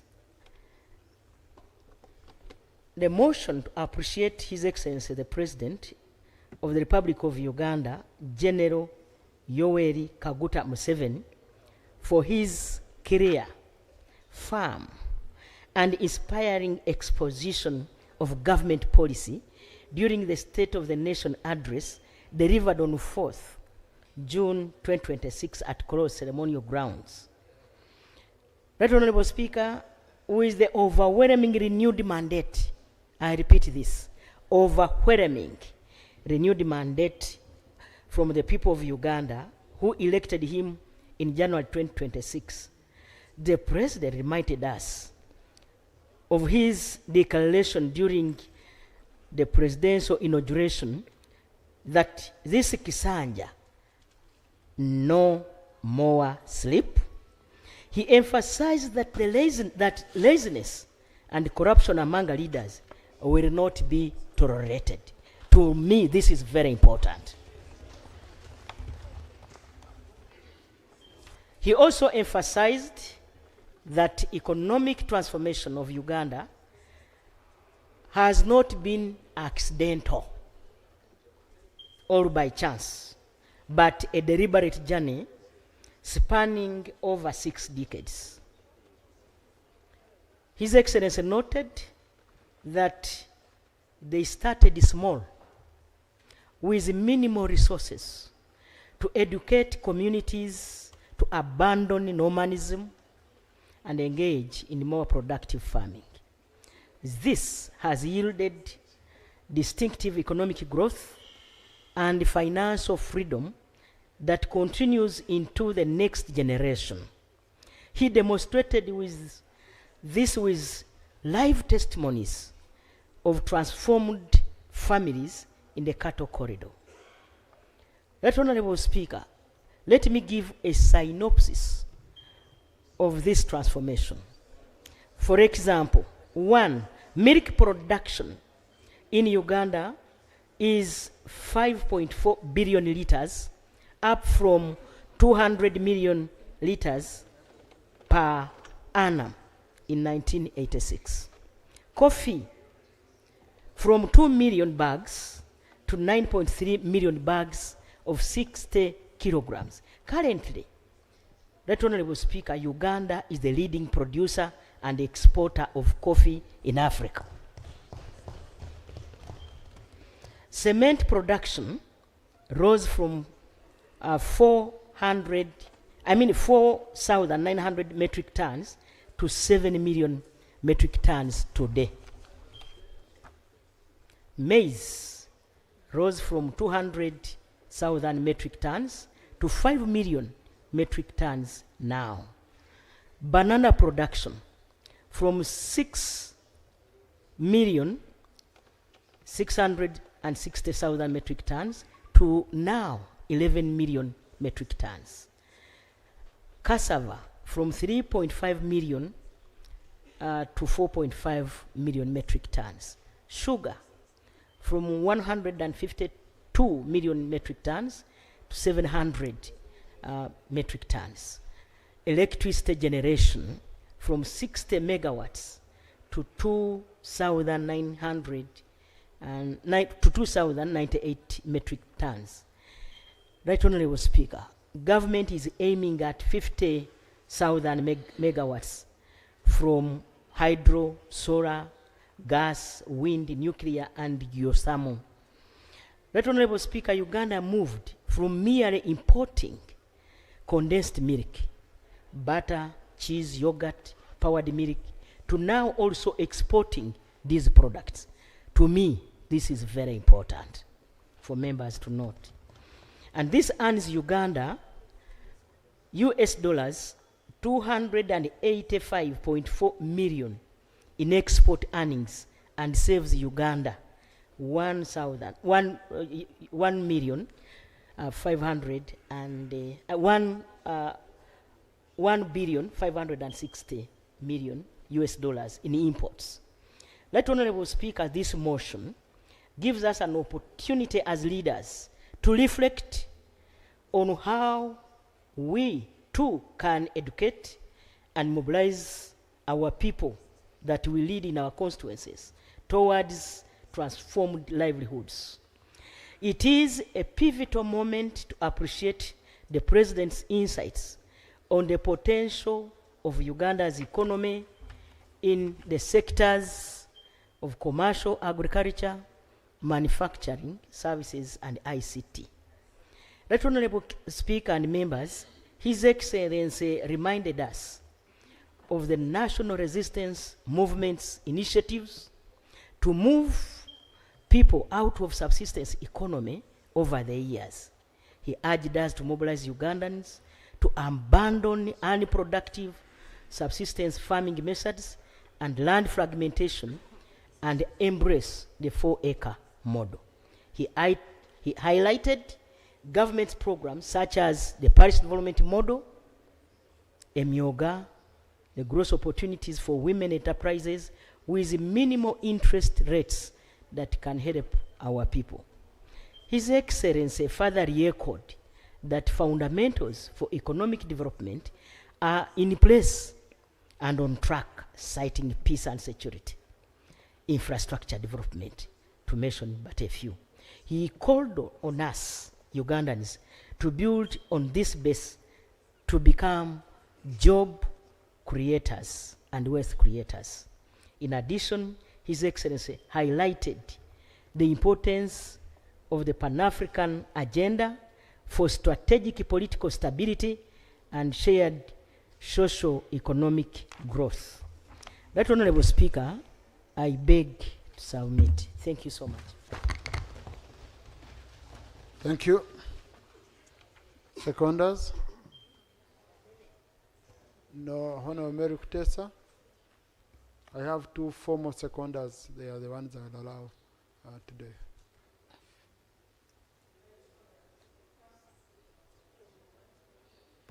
Right Honorable Speaker, this is my maiden speech in the 12th Parliament. I am therefore entitled to all the rights and privileges that come with a maiden speech. Right Honorable Speaker and honorable members, I rise to second the motion to appreciate His Excellency the President for his clear, visionary and firm State of the Nation address that was delivered to this August House on the 4th of June 2026. I second the motion for the following grounds. Specifically, there are three, Right Honorable Speaker and members. Number one is the strong stance against corruption. Right Honorable Speaker, the President gave a stern, uncompromising, historic declaration of war against this great vice holding our nation back. Corruption is the only vice holding our productivity back. By declaring a season of no corruption for public officers, for this House of Parliament, He has directly echoed the cries of the ordinary persons that we represent. It is clear that the complacency, the bureaucratic embezzlement of government resources, the poor service delivery at our government institutions, inflation or increasing project procurement costs, and other irregularities witnessed at every level of government are not the responsibility of the President. He is waking us up to deal with this. Right Honorable Speaker and members, corruption is just not a moral failure. It is an economic crime. It is the biggest risk we have against our security and peace in this country. Every shilling stolen is a shilling taken away from a mother accessing a hospital. Every shilling stolen takes us and our goods away from reaching the markets. The President's speech called the 12th Parliament that we have a constitutional duty, and he reminds us, colleagues, that we stand by this constitutional duty under Article 79(3) to promote democratic governance and provide oversight for this country. The President has challenged the legislature, the cabinet, the public service, and every Ugandan, stop corruption. Friends, we cannot start and continue blaming the President. We are the ones, every individual, every member, every citizen. On point 2, your Right Honorable Speaker and members, is the point of peace and security. His Excellency gave the nation an unwavering assurance of continued enjoyment of peace in this country, which is the bedrock of our thriving economy. Democracy cannot be absolute except when we have peace, law, and order. So without security, our legislative mandates, our economic policies, our national development frameworks would all be meaningless. We, as Ugandans, friends, in this region, have enjoyed peace, and uncommittedly, we cannot deny, because of the one President of the region who is providing peace in this region, His Excellency President Yoweri Kaguta Museveni. Right Honorable Speaker, we are about to conclude an intense historic election which has brought many of us as members of this House, and skeptics thought it would be chaotic. Detractors thought it would be exploited, and the vulnerabilities therein would be used to fail a democratic exercise. We must note that we are here, the election period is ending, and we are confident that it will end peacefully. I think it is in order that this August House, Right Honorable Speaker, should appreciate the Commander-in-Chief, specifically for his unwavering stewardship of national security architecture, and the gallant men and women who are in our law enforcement agencies that keep us and our country safe. We cannot take it for granted. The third point, Right Honorable Speaker and members, is the enabling economic transformation factor. The President said no more sleep. Colleagues, and Right Honorable Speaker, our peace as a nation will not be absolute if we still have Ugandans living in poverty. The President's address to the nation declared war on politeness that keep our people in poverty. It declared war on laziness. He said, don't kutuhenda, literally meaning, don't break us. Everybody must work. The President asked us to forget our big titles, to engage the communities we serve, those that have sent us to this House, to monitor wealth creation programs such as PDM, Emyoga, and all the others, to ensure that our communities are engaged, participating, and making household incomes that contribute to the nation's development. Colleagues, the President tasked us, the citizens, And he woke up to our duty as is enshrined in our Constitution, Article 29, Objective 29 of our 1995 Constitution, demands that every citizen of this country should be engaged in gainful work. That work for the gain of every citizen, for the gain of their family, for the gain of this nation, for the gain of development of Uganda. It is the job of every Ugandan.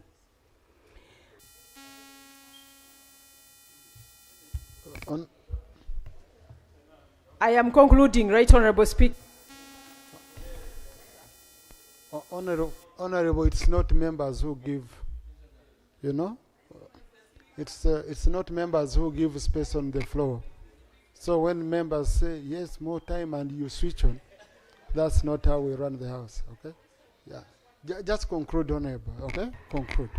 Thank you, Right Honorable Speaker. I was on the conclusion, and I may not say everything that is in my conclusion, Right Honorable Speaker and members, but 35% out of 80% of our arable land is underutilization. It means we are performing under 50%.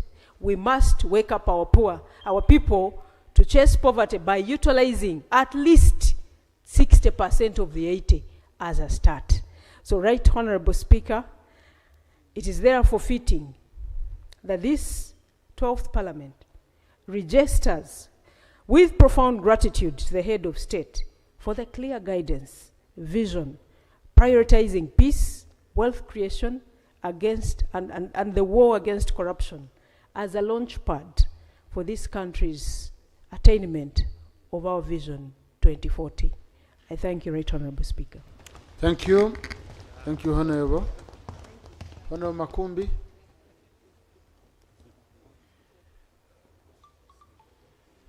And welcome back to the House.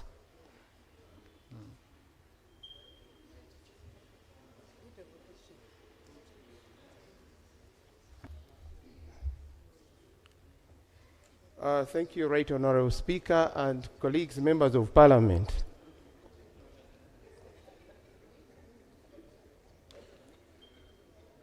Right Honorable Speaker, I rise to justify the motion, thanking His Excellency the President of the Republic of Uganda for the clear and precise exposition of government policy contained in the State of the Nation address. Parliament, expressing gratitude, Right Honorable Speaker, to His Excellency the President, is an established parliamentary practice to acknowledge his constitutional duty to present government policy before Parliament and preserving unity, peace, security, and which are crucial for the socio-economic transformation. Mr. Speaker, sir, the motion further reaffirms the President's commitment to working with the executive for implementation of programs and policies that promote the welfare and prosperity of the people of Uganda. The President further focused on the rule of law, national security, and institutional capacity, as he emphasized that the strong and legal framework is the vital protection of the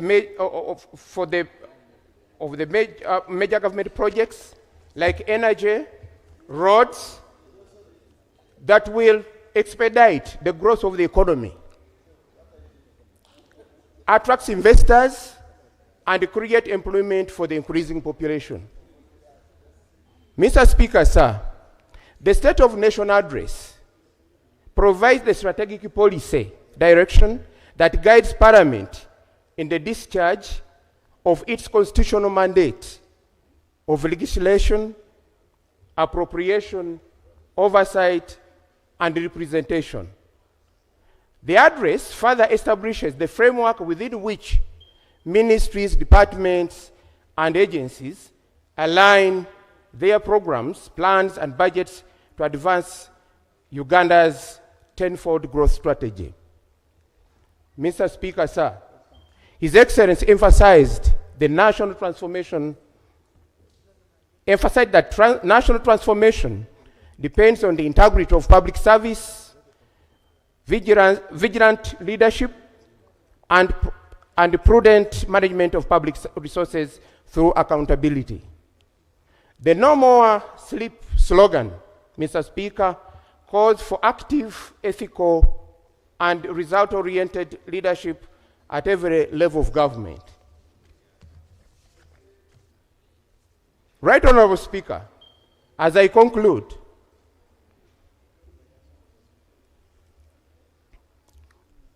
embracing this address as a house, as the Parliament, we are choosing to build a highly productive, self-sustained economy. We are empowering every Ugandan to be active, to be an active shareholder in the nation's wealth. I urge this August House, Right Honorable Speaker, to support the motion with one voice. Let us convey our deepest gratitude to His Excellency the President of the Republic of Uganda. And let us commit to mobilizing our communities, constituents, to implement this revolutionary vision. I beg to move, Right Honorable Speaker.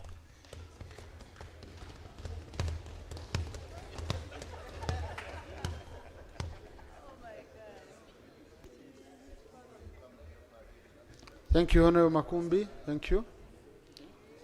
Lop. Just Lop, wait. Honorable colleague, yes? Yes.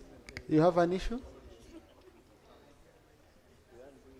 No, just access the microphone. When I say you have an issue, it means I need you to talk to me on record.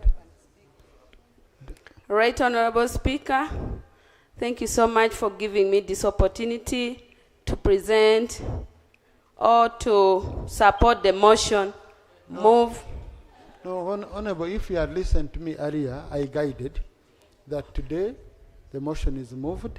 Okay. Then I allow only 2 seconders who are on the motion as a requirement. And then we invoke Rule 55.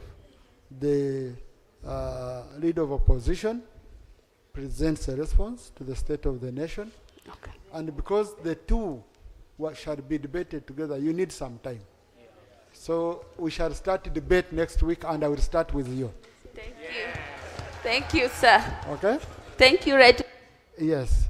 And number 2, the clerk should ensure that the State of the Nation is uploaded, the State of the Nation address is uploaded on al fresco so that members can access it.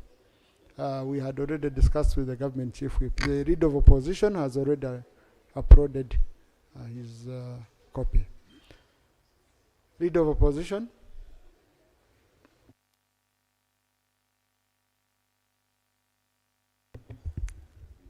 Thank you, Right Honorable Speaker. I want to appreciate the woman MP for Kakumiro. I see she has stepped away for her remarks. She said she was making those remarks as woman MP for Kakumiro. And the colleagues who have spoken to us this afternoon.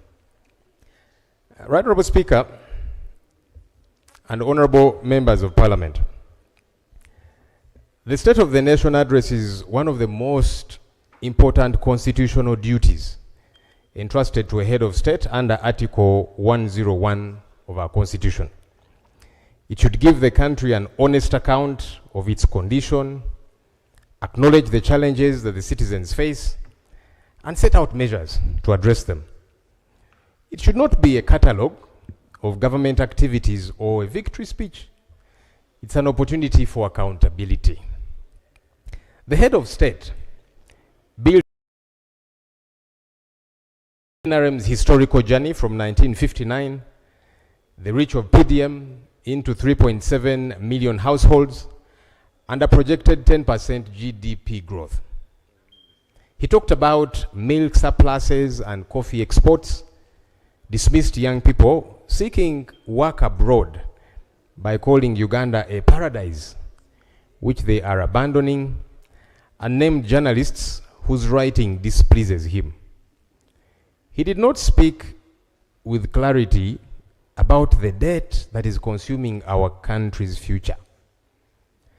The hospitals without medicines, the schools failing a generation of children, the roads deteriorating every rainy season, or the corruption documented in audit report after audit report. And I thank colleagues, they've pointed out some of these issues. Colleagues, the true state of the nation is measured by whether citizens can access quality health care, afford education, find meaningful employment, earn a decent living, and live under institutions that are honest and accountable. The farmer wanted to know why inputs are expensive and why markets are unreliable. The unemployed graduate wanted to know where jobs would come from. The patient wanted to know why medicines are unavailable. The parent wanted to know why universal education still costs more than they can afford. The taxpayer wanted assurance that public resources will be protected from theft. Most of those questions, honestly, went unanswered. Right Honorable Speaker, I have prepared this response drawing on official government and public institutional sources, including the Auditor General, Uganda Bureau of Statistics, sector performance reports, budget documents, and parliamentary committee findings, reports that we have passed here as Parliament. The central question before this House is this: are the lives of ordinary Ugandan citizens improving? On that measure, there is considerable work to be done, colleagues. And I'm glad that that's a point that is admitted on both sides of the House. Honorable Speaker, let me tease out certain sectors: economy and public debt. The head of state cited GDP expansion to $69.3 billion US dollars and a per capita income of $1,420 US dollars, just above the lower middle income threshold of about $1,136 US dollars. Yet many Ugandans are asking a simple question: if the economy is growing, why is life becoming more difficult? Growth must show up in household incomes, employment, and access to services. The Ministry of Finance background to the budget financial year 2025-2026 report puts rural poverty at 19.4% against 10.3% in urban areas, and notes that 7 sub-regions, home to 44% of Uganda's population, account for 70% of the country's poor. These are Ministry of Finance figures. Growth that does not reduce poverty or improve the cost of living for ordinary families is in the end largely statistical. The most serious threat to Uganda's economic future is our public debt.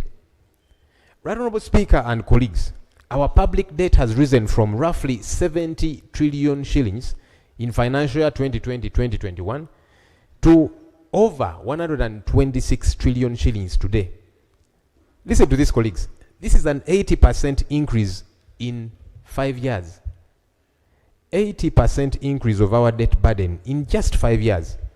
That should worry all of us, colleagues. The debt to GDP ratio is at 53%, above the 50% threshold that was set by Uganda's own Charter for Fiscal Responsibility. And domestic interest to revenue has risen to 23.66%. More than 1 shilling in every 3 collected now goes to creditors before a teacher is paid or medicine procured. Interest payments have climbed steadily from 3.9 trillion shillings in financial year 2021-2022 to a projected 13 trillion shillings in financial year 2026-2027, for a cumulative 46.9 trillion over 6 years, all flowing to foreign-owned commercial banks. The financial year 2026-2027 budget adds a further 185.5 billion in commitment fees on loans signed but not yet used. These are loans signed, but not yet used. We have got to pay 185.5 billion shillings. This should be criminal. This is wastage, money that is supposed to avail services in all of our constituencies. Uganda is paying for borrowing that has not happened. Honorable colleagues, we keep borrowing, but without corresponding returns. The Auditor General has reportedly flagged weak project implementation, delayed completion, cost overruns, and underutilized borrowed funds. Among them, the Lubowa Specialized Hospital arrangement with Enrique Pinetti, the Rocco Construction bailout, the Day by Farmer bailout, the Inspire Africa Coffee Venture in Ntungamo, and the Atiak Sugar Factory under UDC. All private ventures financed through public borrowing, whose returns to citizens are yet to be demonstrated. Public revenue is being diverted from schools, hospitals, roads, and agriculture to service debt whose benefits ordinary Ugandans cannot see or feel. Sustainable growth requires prudent fiscal management, productive investment, value for money, and genuine accountability in the use of public resources. Honorable Speaker and colleagues, let me speak about cost of living and employment. One of the most glaring omissions, in my view, in the State of the Nation address was the rising cost of living. And we see this every day, everywhere in our constituencies. Households are grappling with food, transport, school, healthcare, and rent costs that together exhaust whatever income they earn. The UBOS National Governance, Peace and Security Survey of November 2025 shows that food accounts for over 50% of low-income household expenditure. Not a statistic to be tracked in a spreadsheet, but a household emergency at every meal. Fuel prices of 6,500 shillings and above per litre upcountry drive up the cost of everything that moves by road. And Uganda spends approximately 600 billion shillings annually on petroleum imports priced in foreign exchange. Every weakening of the shilling transfers directly into the price of a meal, a school run, and a market trader's fare. The employment picture is equally serious. Uganda's population currently stands at 45.9 million, yet only 9.4 million are in formal employment. Approximately 700,000 young people enter the labor market every year. While manufacturing, the sector best placed to absorb them, contributes only 8.4% to our country's GDP and employs only 8.3% of the workforce, below the 13% average for least developed countries. The formal economy cannot absorb what the population produces. That's a fact. And the consequence is visible on every street corner and in every family surviving on informal, insecure work. Between 2020 and 2025, an estimated 500,000 Ugandans took up work contracts abroad, most in the Middle East, under conditions widely documented as exploitative. These are not people abandoning a paradise, as is suggested. They are people searching for opportunities that they cannot find at home. A government that exports its youth as cheap labor and then mocks them for leaving has forfeited the moral authority to speak about their economic transformation. What is required is deliberate investment in industrialization, agro-processing, manufacturing, tourism, and genuine support for small and medium enterprises, with success measured by decent livelihoods created, not programs announced. Let me talk about corruption and accountability, which the Honorable Kutesa Kamali is very passionate about, and I applaud her for that. Corruption, colleagues, is still one of the biggest obstacles to Uganda's development. The Inspector General of Government, in their anti-corruption annual report 2024-2025, estimated that Uganda loses about 10 trillion shillings annually to corruption. 10 trillion shillings per year dissipates. The Auditor General's 2025 annual report found unaccounted funds, unsupported expenditure, and procurement irregularities in 72% of audited entities. These are government entities that are audited. Payroll audits continue to uncover thousands of ghost workers And the Public Procurement and Disposal of Public Assets Authority has reported persistent irregularities in public contracting, including inflated prices and non-competitive awards. The cost is measured in schools not built, medicines not delivered, and opportunities denied. Parliament was told in January of 2026, this year, that only 31% of the Auditor General's recommendations for financial year 2023-2024 had been fully implemented, while more than a third were not implemented at all. The fight against corruption will be judged by stolen funds recovered, audit recommendations implemented, and the investigation, prosecution, and conviction of those responsible, regardless of office or political affiliation. Right, Honourable Speaker, let me speak about human rights, civic freedoms, and justice. A nation's strength, colleagues, is measured not only by economic growth, but by its commitment to constitutional freedoms, human dignity, and the rule of law, an area that we always pay little attention to. The Uganda Human Rights Commission's quarterly report, that's January to April of this year, recorded over 1,200 claimants of arbitrary arrest, torture, enforced disappearance, and lawful detention, a 34% increase on the same period in 2025. So this only gets worse. At least 47 journalists and media workers faced arrest, harassment, and confiscation of their equipment in the preceding 12 months. Arbitrary arrests feed directly into the crisis in our prisons and our courts. Even those produced in courts spend lengthy periods without getting justice.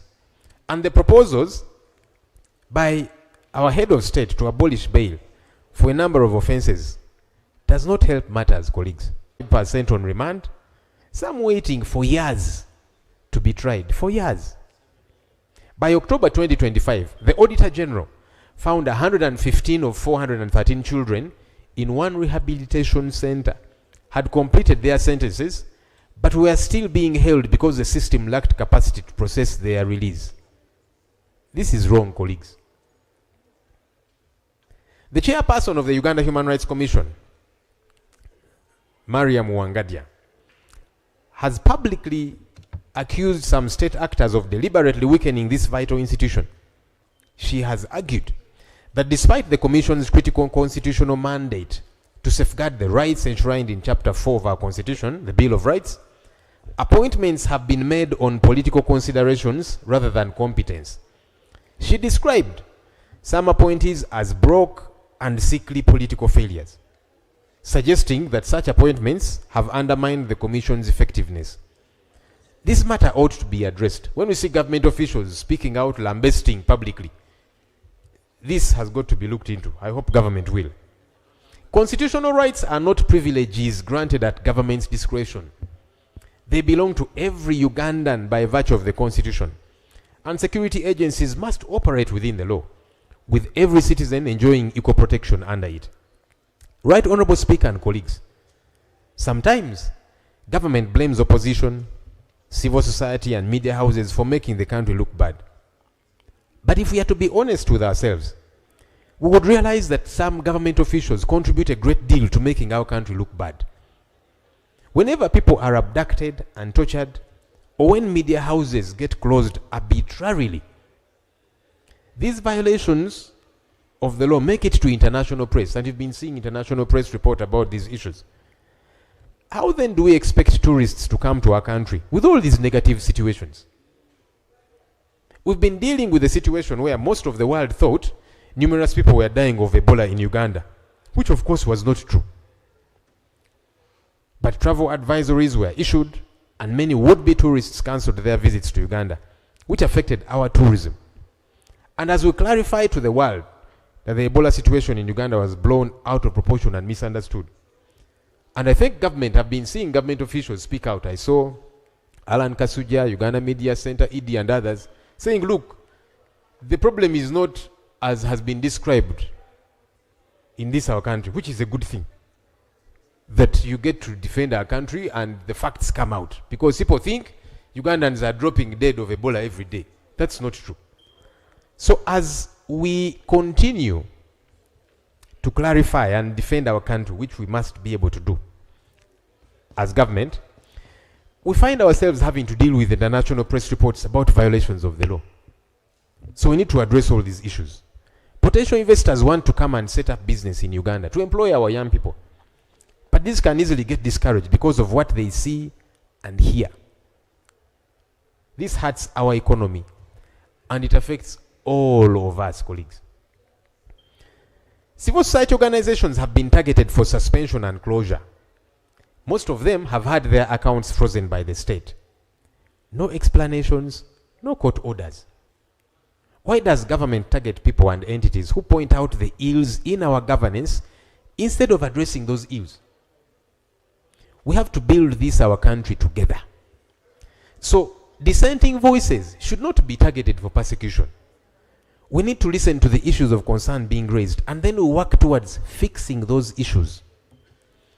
Right Honorable Speaker and colleagues, we held our national election at the start of this year. But there are still many unanswered questions. Why does the military continue to interfere with our elections? This did not just happen to we opposition competitors, by the way. I saw a number of colleagues from the NRM raising similar concerns in their constituencies as well. Why hasn't government accounted for the billions spent on the biometric voter verification kit, which did not function on election day?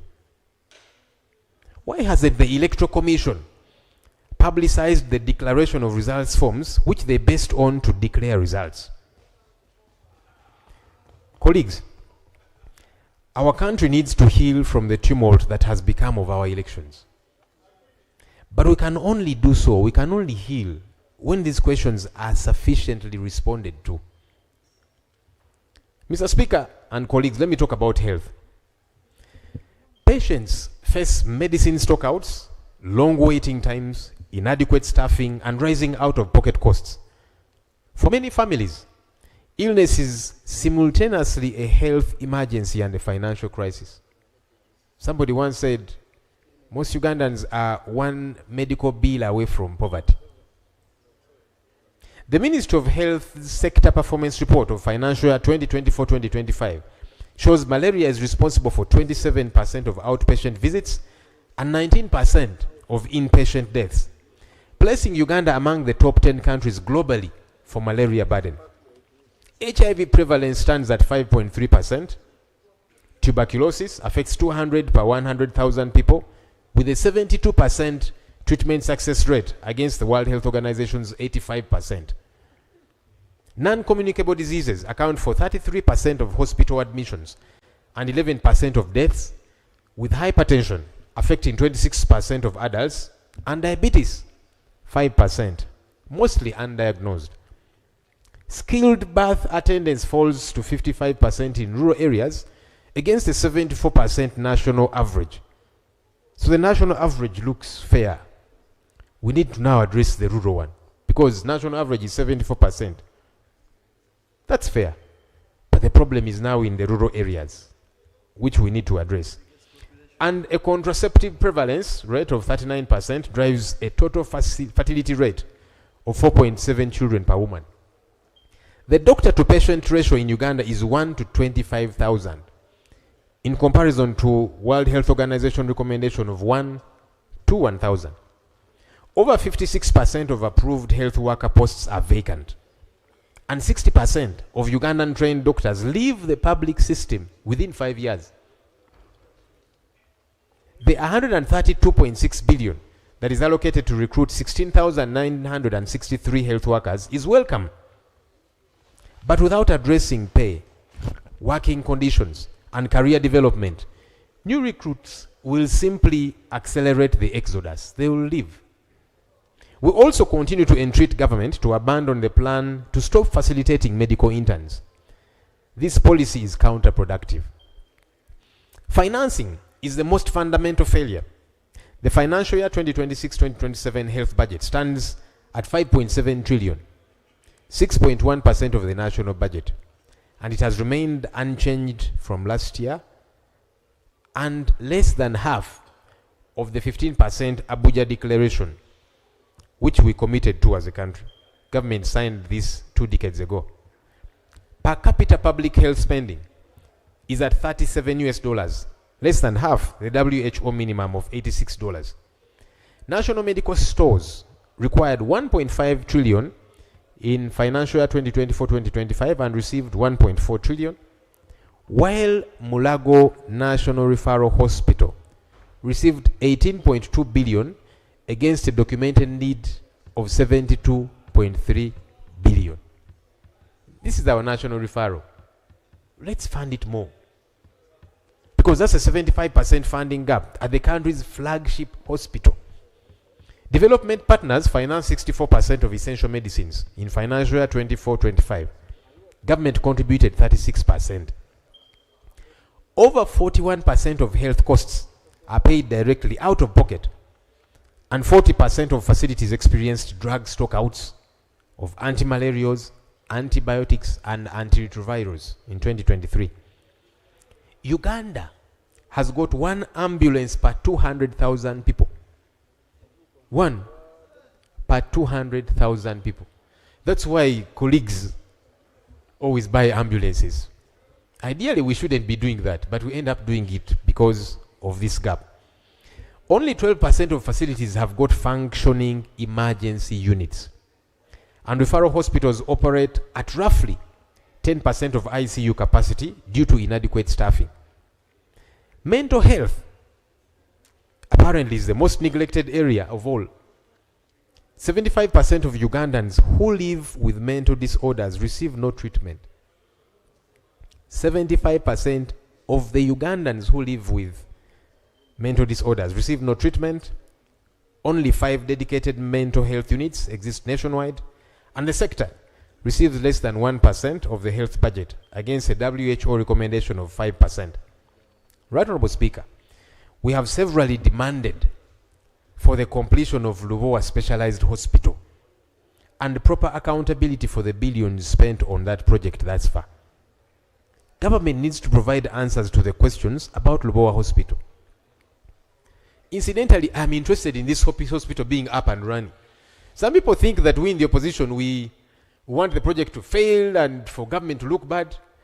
Actually, I want this project up and running so that taxpayer money is accounted for.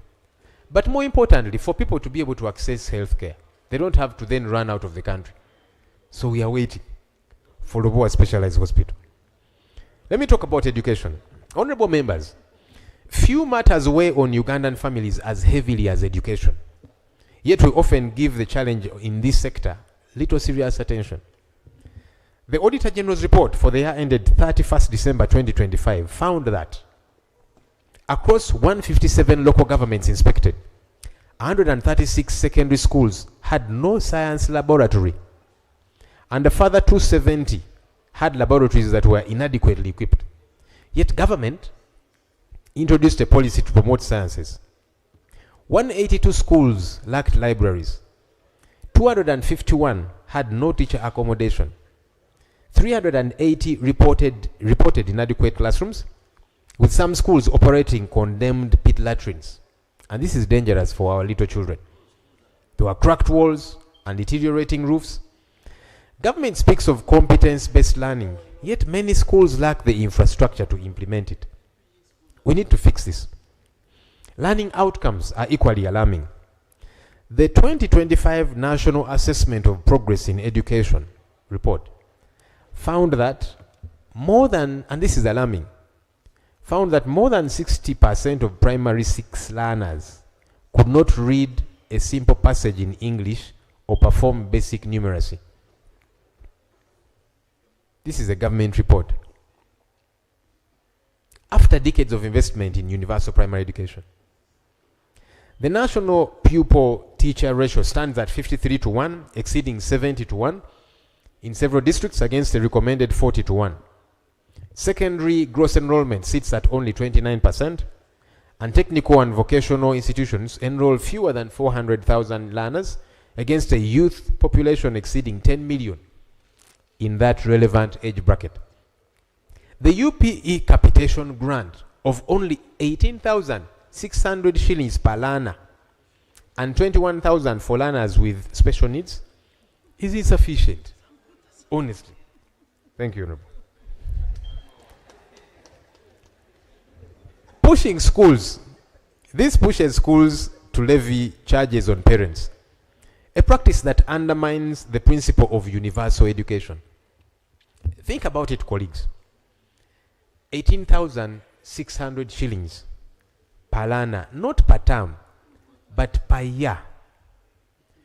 How is this child supposed to compete globally in this day and age? It's not possible. So we are saying UPE is a good program. It's a good initiative.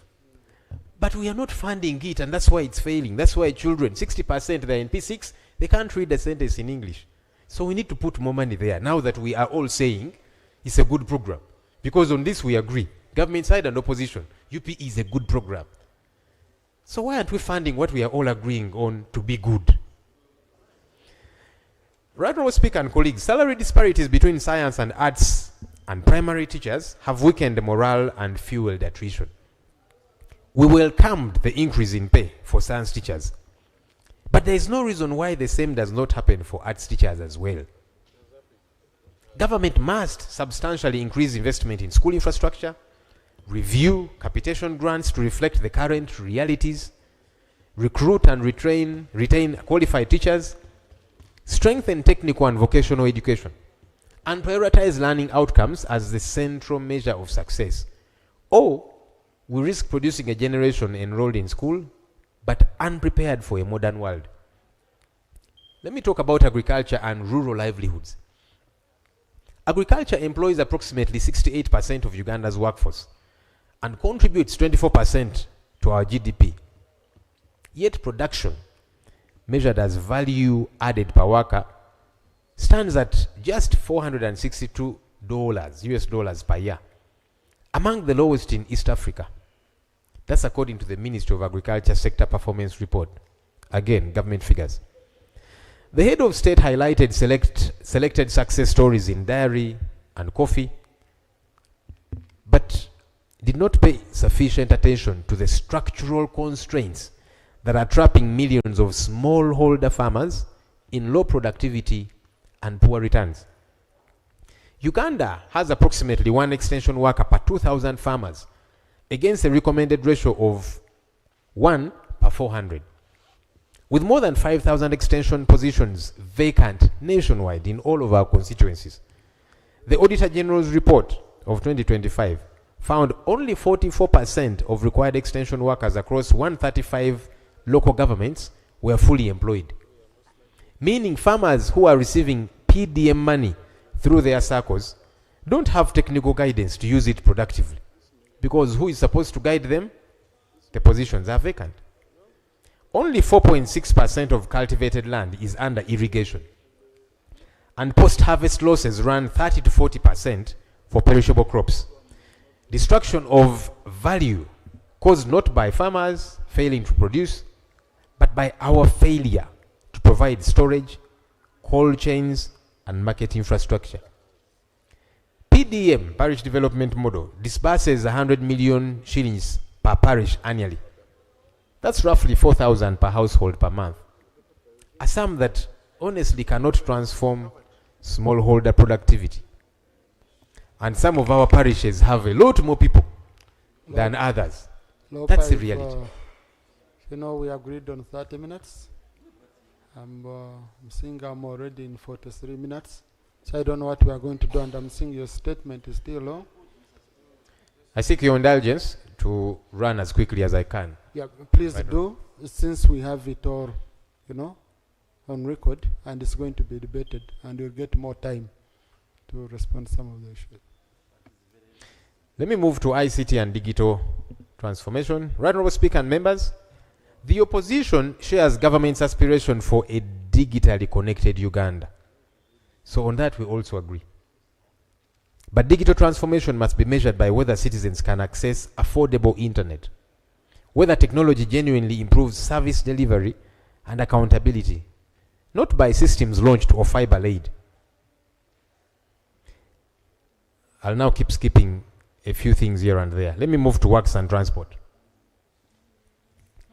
Honorable members, The head of state highlighted investment in roads and the standard gauge railway, but did not pay sufficient attention to the maintenance crisis that is consuming what has already been built.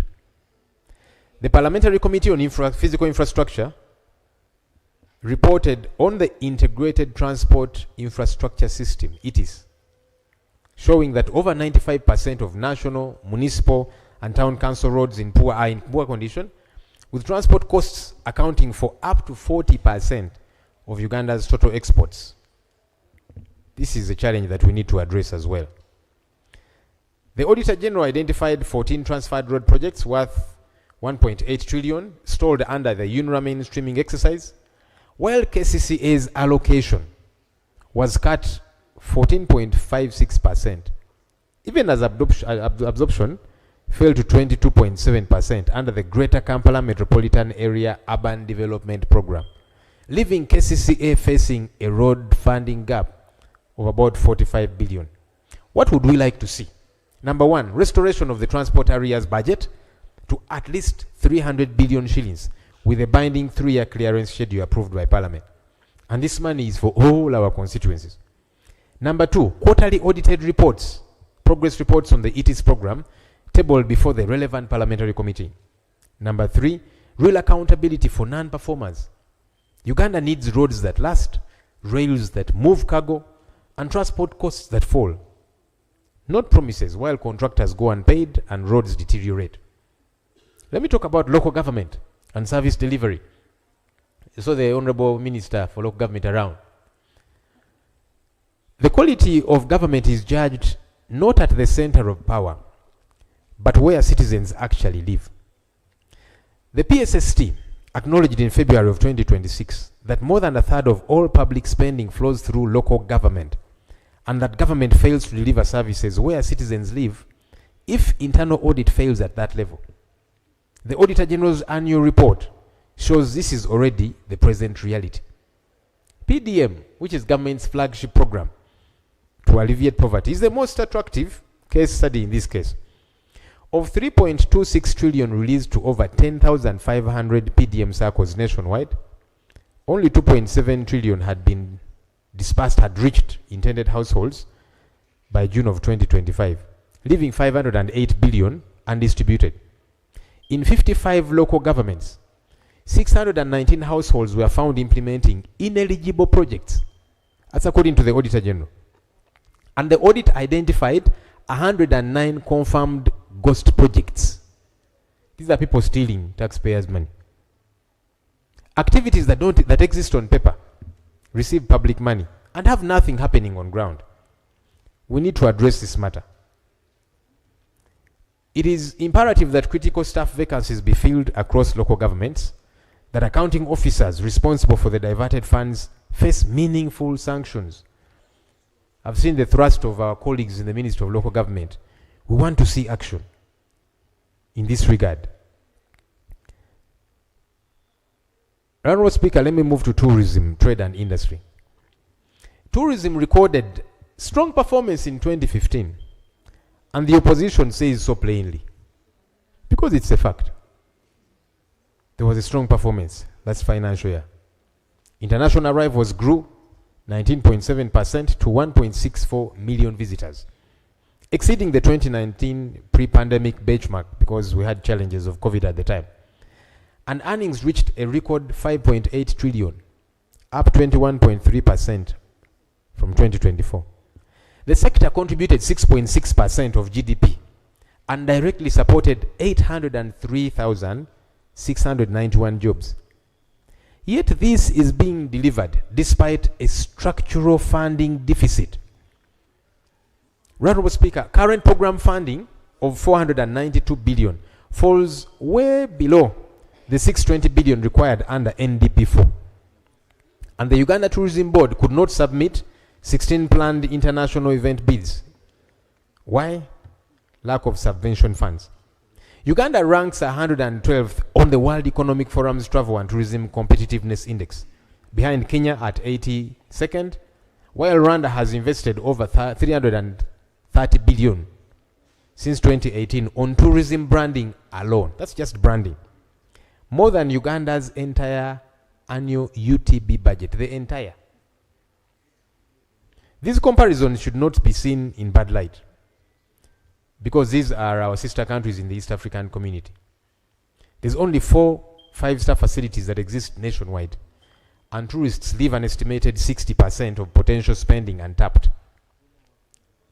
This is a gold mine that we need to take care of.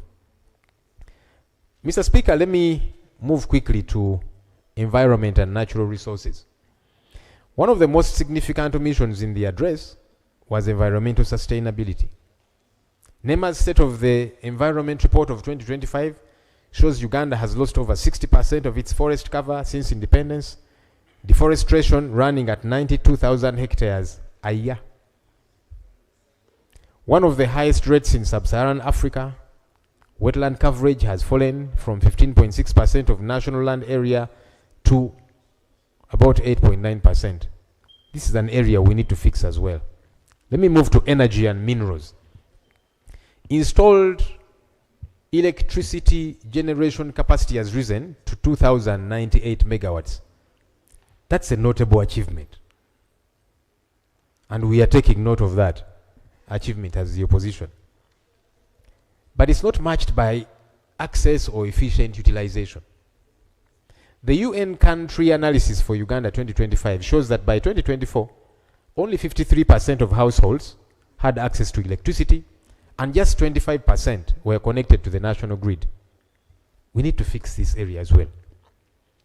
Let me move, Right Honourable Speaker, to Presidency, and then the Office of the Prime Minister and Defence. The head of state spoke strongly against corruption and non-performance. These are welcome pronouncements. But credibility requires accountability to begin at the institutions closest to the center of power. And on that test, the record is unsatisfactory. The Office of the Prime Minister, designated by Article 108A as the engine room of government, has repeatedly been linked to major accountability failures.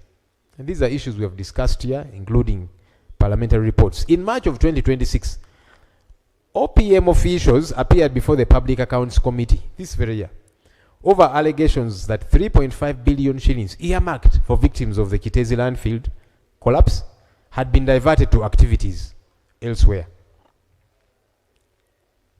Again, we need to act on the pronouncements that we are making, Mr. Speaker.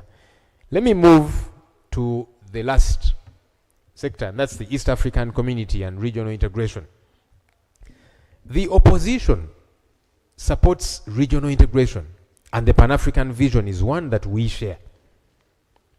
But meaningful integration requires more than declarations.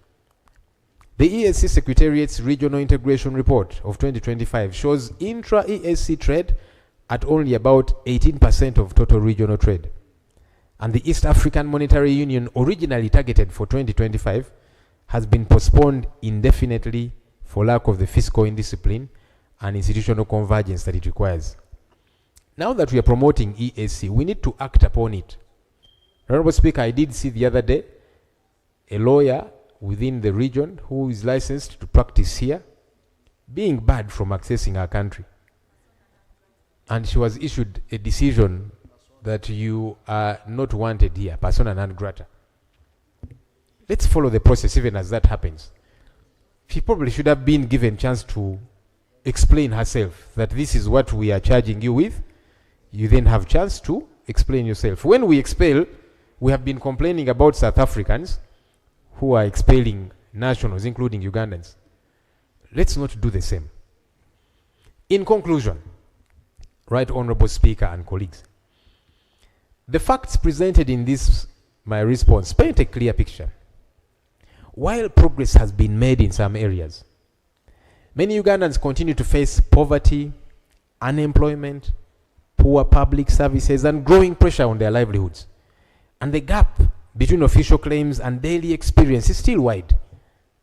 Ugandans want decent healthcare, quality education, reliable infrastructure, opportunities to earn a living, accountable government management of public resources, and respect for the rule of law by all institutions. These are reasonable expectations. They're not out of the world or wild expectations, really. And they should be at the center of government action.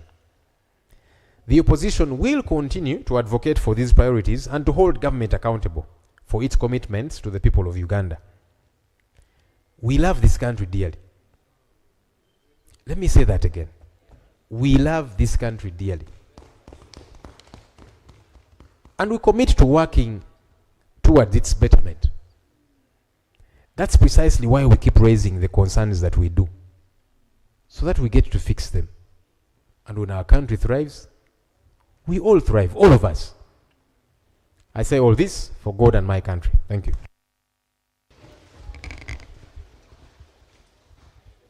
Thank you very much, Rob.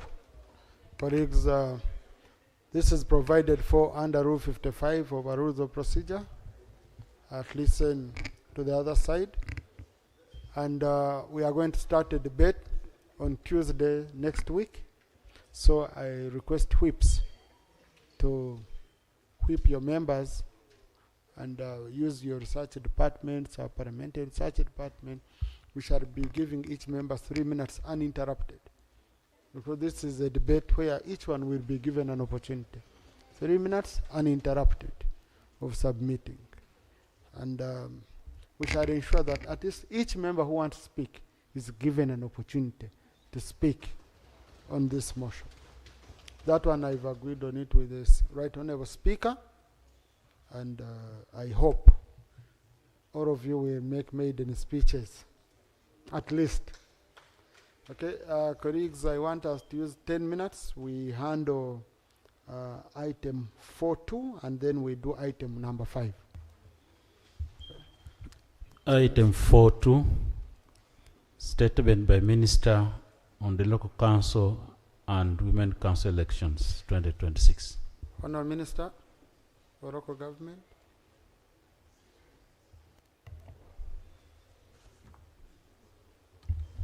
Right Honourable Speaker, permit me to congratulate you on your re-election, and I convey my warm greetings from the wonderful people of Masaka City, Ekibuga kya Ssaabasajja Kabaka, who I am honoured to represent in this Parliament, the 12th Parliament of the Republic of Uganda. I commend this August House for granting the Ministry an opportunity to present this paper on the elections of LC1 and LC2 administrative units, a matter that goes to the very foundation of service delivery. It concerns leaders at the last mile and grassroots, where lives of millions of Ugandans are shaped. I move on to the paper, Right Honourable. Right Honourable Speaker and Honourable Members, you will recall that upon the expiry of the elected term of office of the administrative units, that is LC1 and LC2 councils, and women councils in July 2023, Regulation 11A of the third schedule to the Local Governments Act, CAP 138, was amended, hence providing the Minister of Local Government with powers to extend the term of office of these administrative units, that is LC1 and LC2 councils, for a period not exceeding 180 days a time. The Women Councils Act, CAP 113, also enabled the Minister of Gender, Labour and Social Development to extend the term of office of women councils and committees for a period not exceeding 180 days. The term of office of the administrative units, LC1, LC2 councils, women councils and committees has regularly been extended for periods not exceeding 180 days, with the extension taking effect, with the first extension taking effect on 10th July 2023. The most recent extension, which was the 6th extension, took effect on December 26th, 2025. The current term of office of the administrative units of Local Council 1 and Local Council 2 expired on 28th June 2026. In accordance with the Regulation 11A, as earlier mentioned, of the Local Government Councils regulations, the Honourable Minister of Local Government extended the term of office of the current office bearers to perform its functions until newly elected leaders assume office after a formal handover. The Electoral Commission has since issued a roadmap for the conduct of the 2026 administrative units, that is LC1 and LC2 council elections, as follows. The LC1, the village LC1 elections will be held on 28th July 2026 at every village. The parish LC2 elections will take place on 10th August 2026 at every parish headquarter.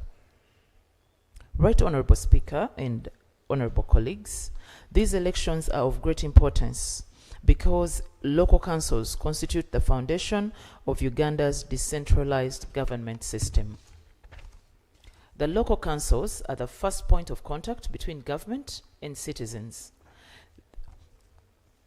They play a central role in maintaining security and order, resolving disputes through local council courts, mobilizing communities for development, supporting government programs such as the Parish Development Model and EMIOGA, as well as monitoring service delivery. Right Honorable Speaker and honorable members, the law is prescriptive and categorical on majority of the elections for Local Council 1 and Local Council 2 administrative units and for women councils. Therefore, the provisions governing these elections are established and this House is fully conversant with them, so I will not break them down. Response to the specific questions raised on the floor of Parliament. Right Honorable, my senior minister, the Honorable Balam Bargahare, was here in this August House yesterday and a number of questions were raised. He's not able to be here because he's attending to our people in Bulambuli, and we shall come to the other districts respectively, and the MPs will be fully made aware accordingly. So this is the response to specific questions raised on the floor of Parliament. Right Honorable Speaker, allow me to respond to the specific questions as follows. Question 1. Sensitization on the ongoing registration and election of LC1 chairpersons and women council chairpersons. It is the mandate of the Electoral Commission to do sensitization and voter education on matters regarding elections. Whereas the Electoral Commission is doing awareness through media, print media, electronic media, social media, there is need for strengthening and enhancing this sensitization. The Ministry of Local Government is working closely with the Electoral Commission on an effective mobilization strategy in these remaining days to step up mobilization and ensure voters turn up in big numbers to elect their leaders. Right Honorable Speaker, we commend all the leaders, some of them being members here, honorable members, who have done the patriotic role so far of popularizing these elections and reminding the citizens of their role in these elections and reminding the leaders that need to participate to make sure they are free of taint, because we are in Chisanja, no more sleep and no corruption. Question 2, clarity on who is eligible, who is an eligible village resident. Right Honorable Speaker, an eligible resident shall be a citizen of Uganda who is 18 years of age and above at the time of registration, ordinary resident in the village of registration and willing to be a member of the village council. Such a resident requires this information for registration: names, national ID number, voter number or application ID number, even for those that don't have the national ID out yet, as long as they have a reference number for their application for that national ID, they are still welcome to the village council, which means the consequent of people that will vote for the leaders. And of course, this resident must be a resident, must have a residence in this village. It doesn't matter whether they own the residence or rent it or live with relatives, as long as they have a place of abode in this village. All persons appearing for registration shall be required to prove that they meet the above mentioned qualifications. Right Honorable Speaker, it is important to note that the electoral process at the parish level is different from the village level. At parish level, the people eligible for voting are members of the different executive committees of the village councils. These constitute an electoral college that votes members of the executive committee at parish level. For clarity, Right Honorable Speaker and Honorable Members, let me say that one more time. These constitute an electoral college that votes the members of the executive committee at parish level. Furthermore, according to Section 123, subsection 2 of the Local Governments Act, Cap 138, the election of village or cell council chairperson in parish or ward council chairperson shall be by the electorate lining behind the candidate nominated for the office. Their respective portrait, you could line up behind the respective portrait of that candidate or symbols. Question 3 was voting program. Right Honorable Speaker, the voting program, I will quote as provided by the Electoral Commission, will run as follows. 7 a.m. to 10 a.m. verification of voters by the village election official, brackets presiding officer. 10 a.m. to 11 a.m. voter education and briefing of voters on voting procedures by the village election official, brackets presiding officer. 11 a.m. to 11:30 a.m. voting by the electorate lining up and counting. Voting by the electorate lining up. And thereafter, the counting of votes, because the votes are lining up. 11:30 a.m. to 12 p.m. filling of Form EC10 and declaration of the chairperson-elect. 12 p.m. to 2 p.m. nomination and approval of executive committee members by the village council and filling Form EC11. Conclusion. Right Honorable Speaker, in conclusion, I wish to request as follows. That Parliament goes into recess to enable members of Parliament to go to their respective constituencies and mobilize the masses to turn up and exercise their democratic right to vote for their local leaders. That the 28th day of July 2026 be declared a public holiday to enable voters to travel to their villages and exercise their democratic right to vote for their local leaders. Right Honorable Speaker, I beg to submit. Thank you. Thank you, Honorable Minister. Number one, for updating us. Number two, for taking up a role beyond your ministry, because the Minister of Justice is the one who should be doing this. But I remember yesterday, because it was with local government, I requested local government to do that, and I'm sure he worked with the Ministry of Justice, and Attorney General is always here to give a supporting role in case there is anything that would need to add on. Number three, on your requests, tomorrow we have the Business Committee of Parliament. I will present it to the Business Committee, and Government Chief Whip, please also emphasize it, so that we see how much time we would give you, honorable colleagues, because personally I will go home to vote. Yeah, I must go and vote for my LC1. It's extremely critical. Okay? Yeah. If I was allowed, I would even vote for women. I'm a member of WOPA, but when it comes to what? Then the one for public holiday, I think that's a cabinet issue, which I think Minister of Public Service will look at. Now let me allow the Shadow Minister for Local Government to... No, the Shadow Minister for Local Government. Okay? But colleagues, these days you've become sharp. I make my statement, you edit and add on yours. Thank you. I think my colleague has some element of gender through your office. Yeah. Thank you, Summarize, Right and Honourable then Speaker. I allow the one I'll be for very gender. brief, because I would like to, first of all, thank you for giving us this opportunity to interact with our line ministries. I thank you for that. But I also want to join you and the honorable colleagues in mourning with the deceased people who died through this tragic accident, where I also lost a relative. And we are burying tomorrow.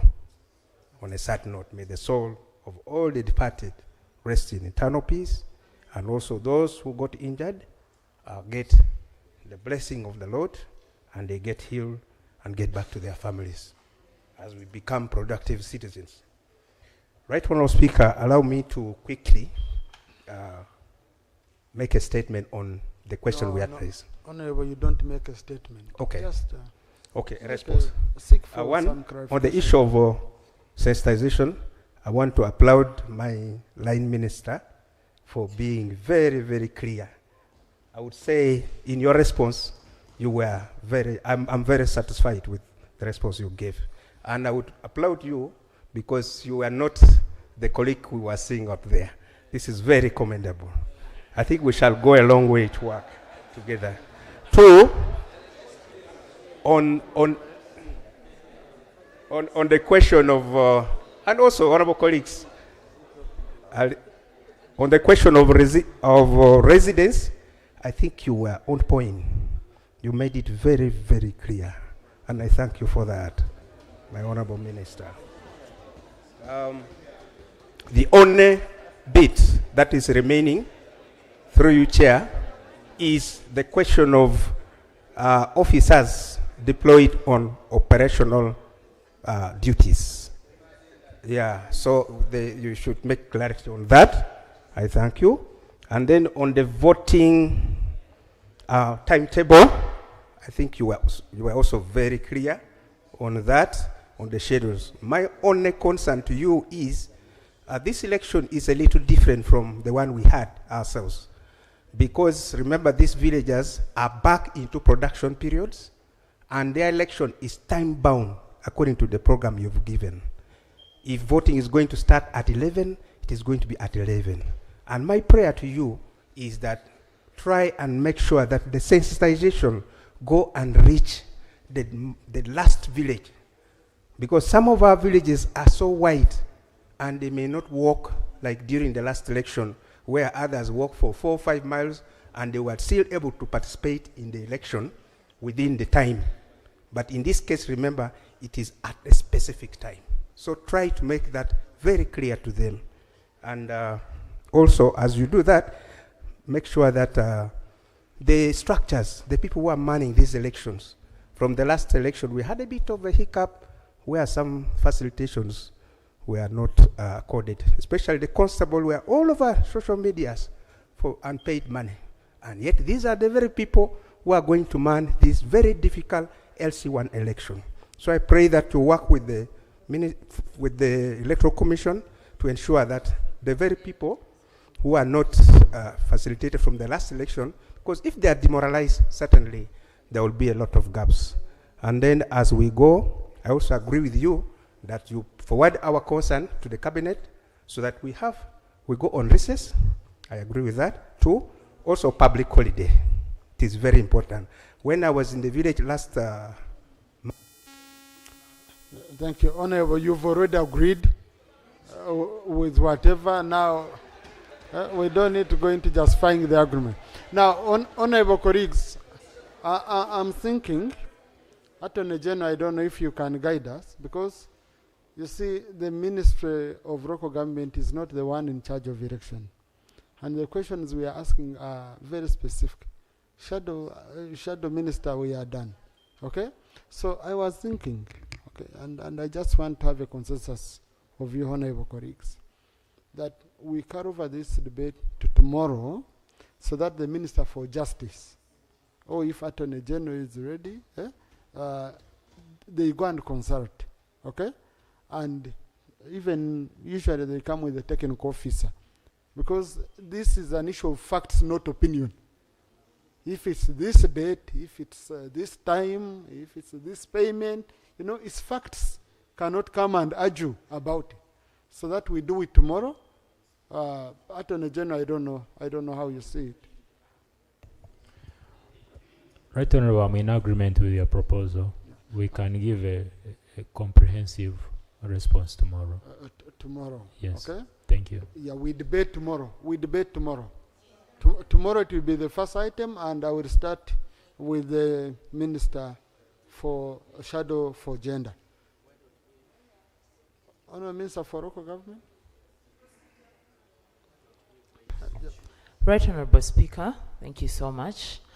I humbly request, Right Honourable, that the Honourable members are allowed to react to specifically what I presented, because tomorrow we already have laid out programs of the ministry being in the field, and they were shifted to... You see, Honourable Minister, what I'm saying But is however, simple. the Ministry of Justice, I'm just saying, if the Ministry of Justice is specifically going to present, Right Honourable Speaker, I beg for your protection. Yeah, please. Honourable, continue. Thank you, Right Continue. Honourable. If the Ministry of Justice will present tomorrow without specifically needing the backing of the ministers of local government, we would kindly appreciate that. Now, Honourable Minister, why I was saying this, this information you brought is from Ministry of Justice, is from Electoral Commission. It is from Ministry of Justice, which supervises Electoral Commission. Now, yours is mobilization. Yes. Which you Honourable, done very well. right. I don't know if you have. I just wanted to know if you have any legal mandate. Honourable members, none of you has a right to tell any member of parliament to sit down. No. Honourable. No. I was simply thanking the speaker so I could go and take my seat. Okay. Thank you, Right Honourable Speaker. Thank you. Thank you, Right Honourable Speaker. Thank you. I can sit without being held in my waist. Thank you, Honourable.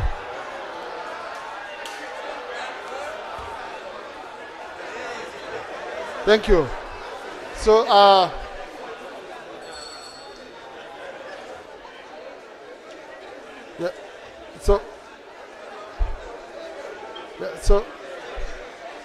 so honourable colleagues, order. Now, why I've guided this way, I don't want to put the ministry, which is not responsible for organizing elections, on the spot, on the issue. They've done a great job getting all this information and doing the mobilization. So mainly, we wanted the Ministry of Local Government on the part of mobilization, but also on mobilization, you can see the minister has said the Electoral Commission is responsible.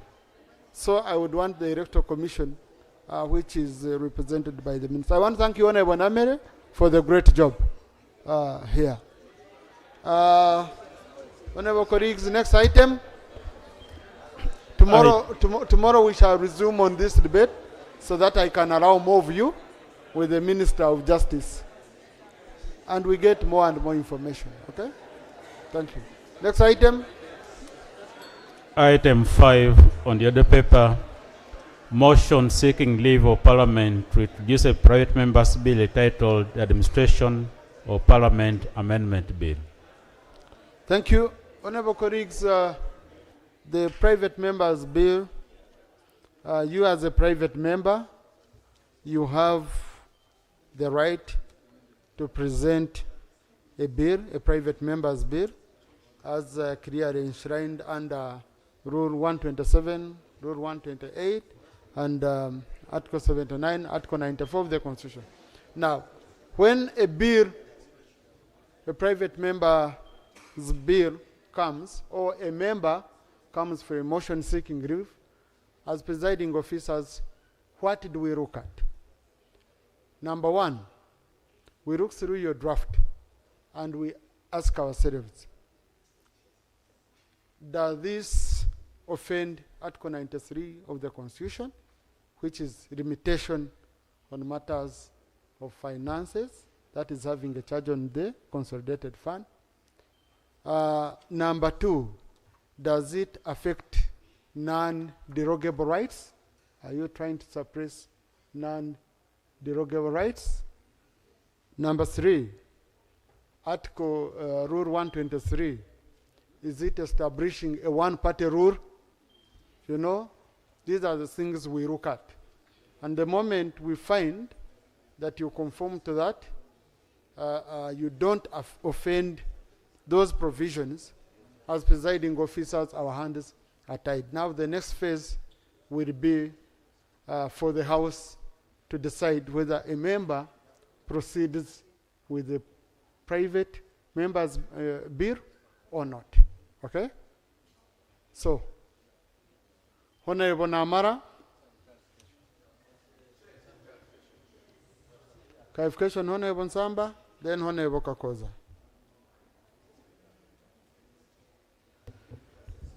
Thank you very much, Right Honourable Speaker. Right Honourable Speaker, in the 11th Parliament, there is a member that came before us here with a similar desire to amend the Administrative Parliamentary Act. And that time, the member was from our side, from opposition, and we thought he was rightly placed. And political parties from this side, Right Honourable, they were invited here. They all rejected. Now, the clarification I want to hear from you, Right Honourable Speaker, whether this Parliament will proceed properly on a matter of political parties where they made their statements, and whether Ugandans will take us serious anyway, where political parties put their issues clearly, their positions clearly known, and this house, it is on record of this House. When we keep pushing for the same, Mr. Speaker, you can guide us whether the other Parliament, having dealt with the same issue, and the issue, the political parties were heard, they gave their opinions, whether it is right also to continue with the same, Right Honourable Speaker. Honourable Sewungu on the same. Mr. Speaker, sir, I was also in this House, the 11th Parliament. And in Australia, there's a type of hunting done by those people in Australia by use of what they call a boomerang. And when you are using a boomerang, you throw a stick to kill a bird in the air. But at the end of the day, if you don't catch that bird, the boomerang comes on you. The honourable member from Biyaga County, it is very imperative to know whether this is the first assignment he has from his constituent to come and bring an amendment. I've been reading this Twitter page of his. Everything here is a boomerang on him. Honorable Sewungu, just there. Let me ask you. Now, a private member has a right to move a bill here. And I don't think any member has a right to be told how his constituency will react or not, because he knows the constituency he represents.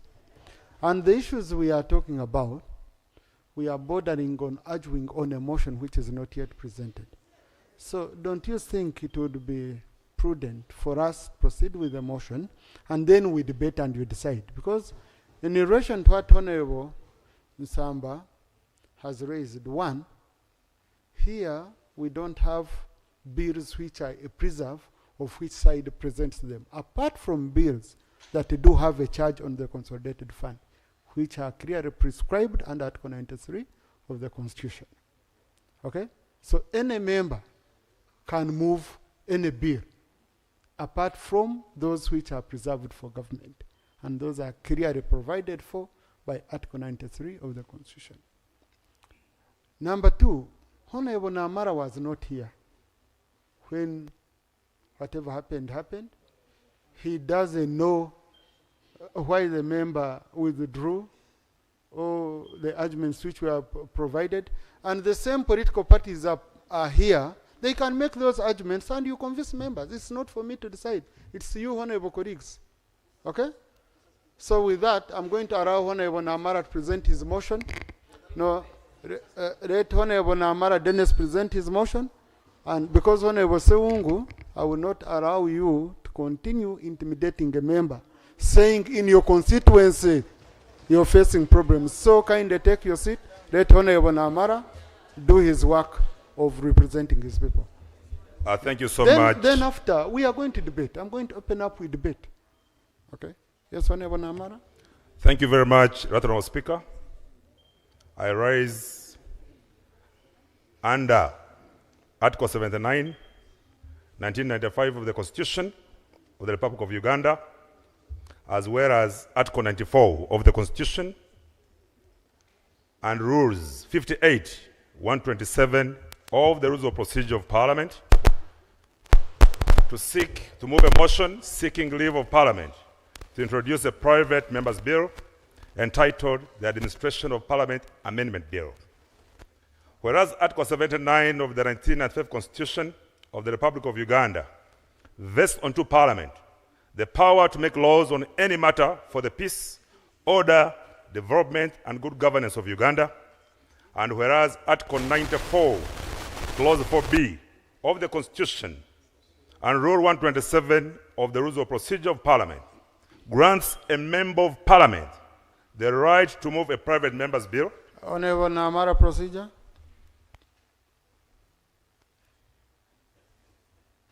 Right Honorable Speaker,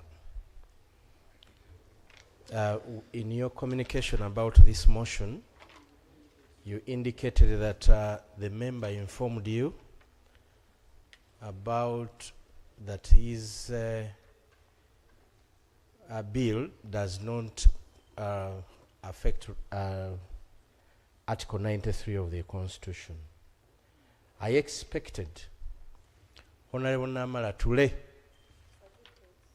on the table a certificate of financial implications before he runs around with his unwanted motion. Right Honorable Speaker. Thank you. Now, Honorable colleagues, Rule 128 of our Rules of Procedure, he has moved under Rule 127, but now Rule 128 of our Rules of Procedure is very clear.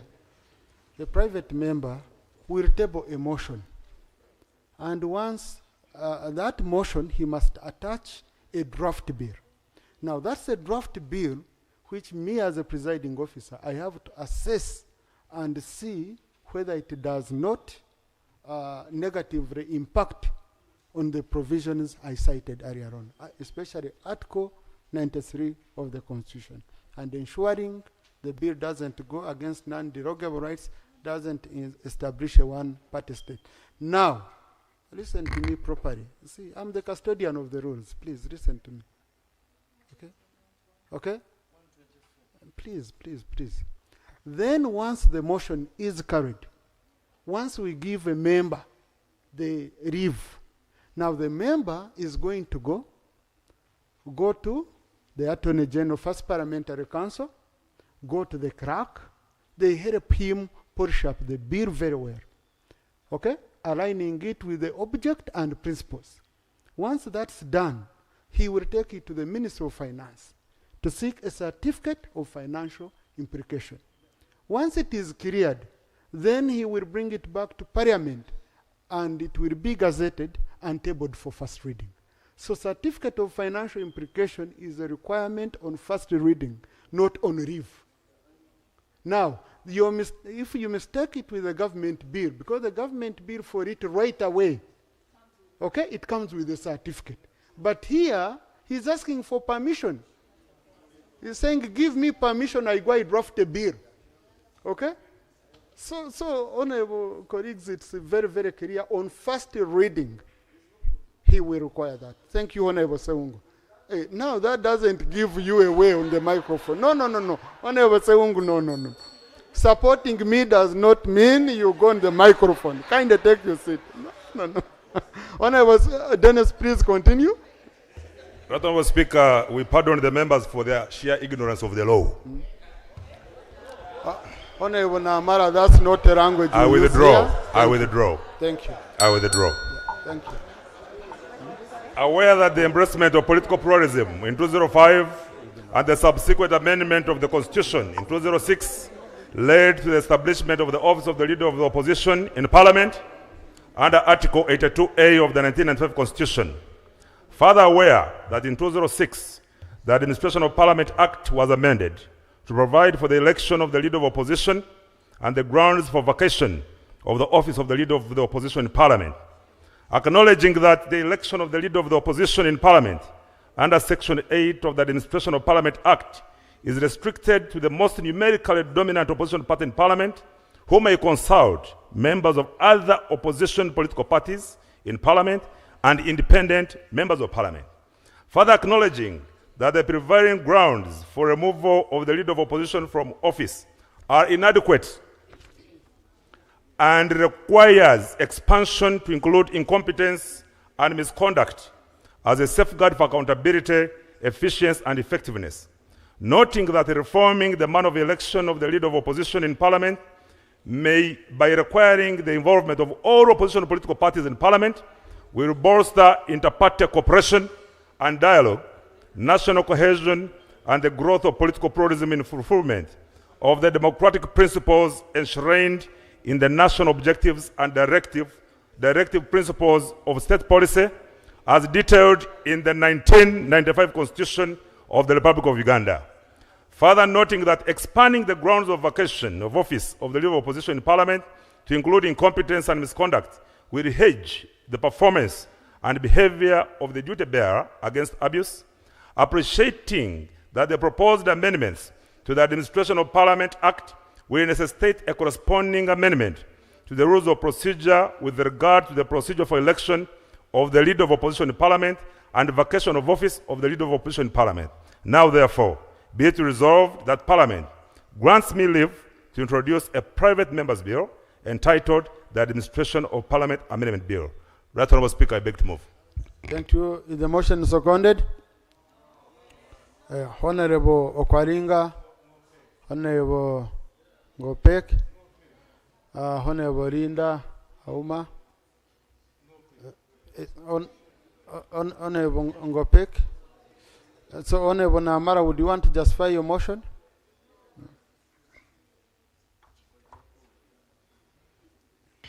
Thank you, Right Honourable Speaker and honourable members. First of all, we must acknowledge that this is a new parliament. This is a new parliament, and every new parliament is supposed to make laws and rules for the better functioning of that parliament. This is not the 11th parliament, it is the 12th parliament. And the Administration of Parliament Act talks about how parliament functions.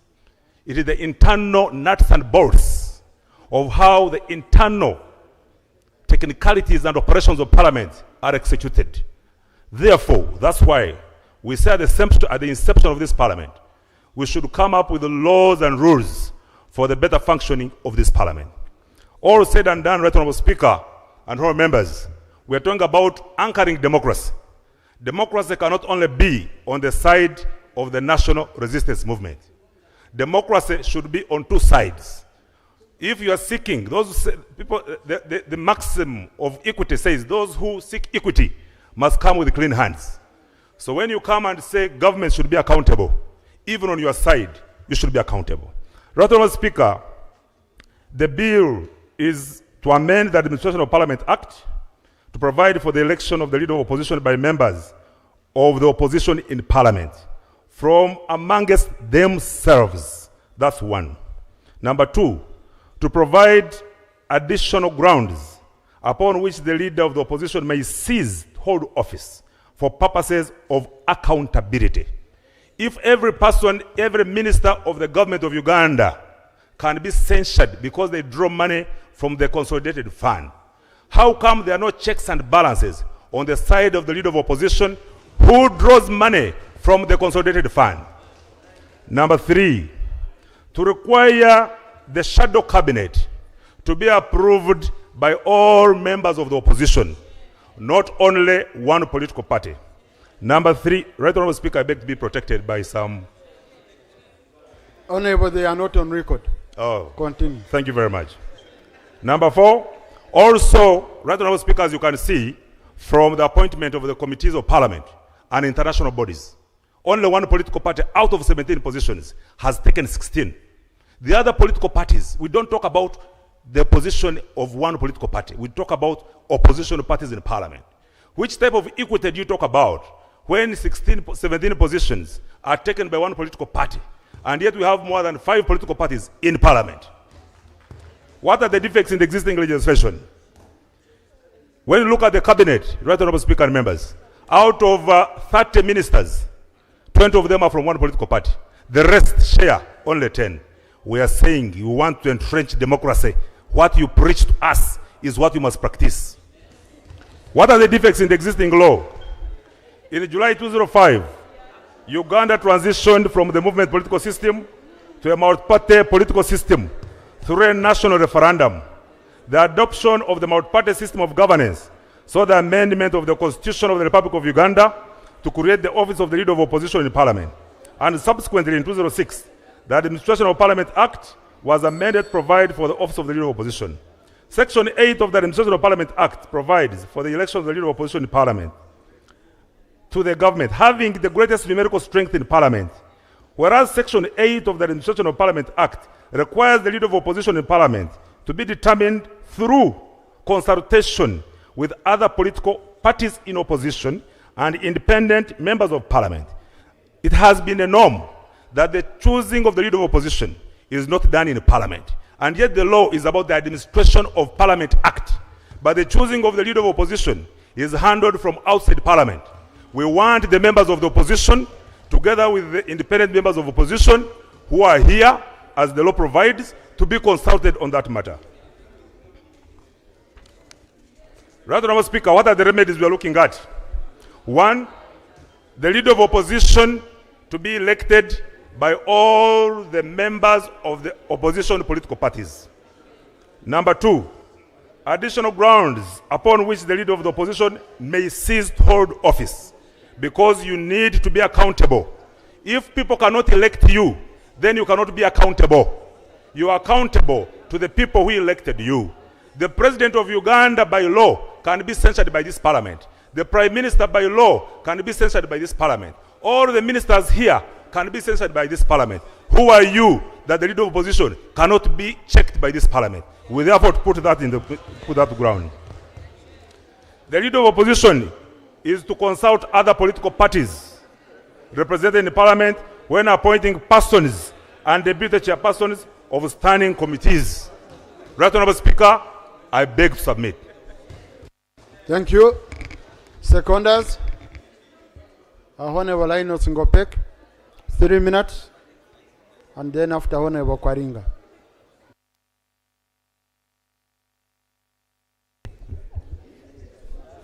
Right Honorable Speaker and honorable members, I rise to support the bill to amend the Administration of Parliament Act, CAP 272, for the following reasons.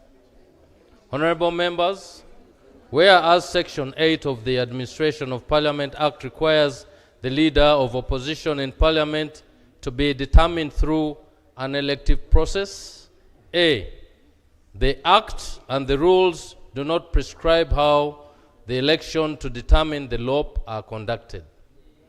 Over the years, practice has developed where the LOP is merely designated by the party with the highest numerical strength among opposition parties in Parliament.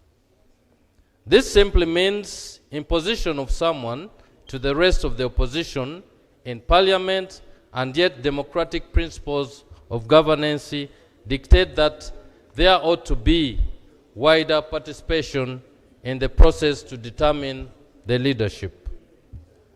B, even where political parties undertake internal processes to designate the LOP, those internal processes are not democratic and deny members of the opposition the right to offer their candidature to serve as LOP, since the LOP is merely imposed on the members without election. This not only infringes Section 8 of the Act, which requires elections to be conducted to determine the LOP, but also affronts Article 71 in bracket 1 in bracket C of the Constitution, which requires that the internal organization of political parties shall conform to the democratic principles enshrined in the Constitution. As a result, there is need to amend the Administration of Parliament Act, Cap 272, A. Allow for the participation of all members of the opposition in Parliament in the election of the leader of opposition in order to achieve effective representation. B. To reflect the role and status of the LOP in our democracy by ensuring that the LOP is the leader of the opposition, the leader of all members of the opposition parties in Parliament, and his or her election should reflect that status and role. I beg to submit, Right Honorable. Thank you. Thank you.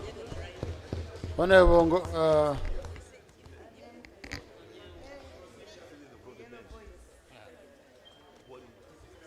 Honorable Kwaringa. Procedure Honorable Masaba. Then Honorable Kwaringa. Thank you very much, Right Honorable Speaker. And I raise under procedure, Rule 2, on the interpretation of our rules of procedure. The definition of an independent member of parliament means a member of parliament elected to parliament, independent of any political party or organization. Go ahead to the leader of the opposition means a member of parliament who is the leader in parliament of the party in opposition to the government and having the greatest numerical strength in parliament. Right Honorable Speaker, I'm an independent member of parliament and I'm serving my second term. I've never subscribed to any political party. I've never subscribed to any political party and I've been able to win and I've been re-elected as an independent member of parliament. The previous two members have been referring to us, the independents, to be part or involved in the election of the leader of opposition. Yet, the leader of opposition is defined. And me as an independent, I do not subscribe to NRM. I do not subscribe to the opposition. So, Right Honorable Speaker, as an independent, I wouldn't want to be involved in any matter concerning the opposition or the NRM, unless I do have a memorandum of understanding as some of the independents who have the MOUs with the National Resistance Movement. So the procedural matter I'm raising are the two honorable members proceeding well to keep referring to us, the independents, me, an independent, as one who should be involved? Because yes, they have, according to his justification and according to what he has stated, he's saying as the independent member of parliament, we need to take part in the election of the leader of opposition. So Right Honorable Speaker, are we proceeding well if, or by the honorable members referring to me, an independent, as one who needs to take part in the matters of the opposition? Thank you very much. Thank you. No, you see, the member is referring to the rules and the law. So he has committed no offense. But honorable colleagues, you see, when you're going to debate this motion, okay, two major things. One, does it cure a lacuna in the law?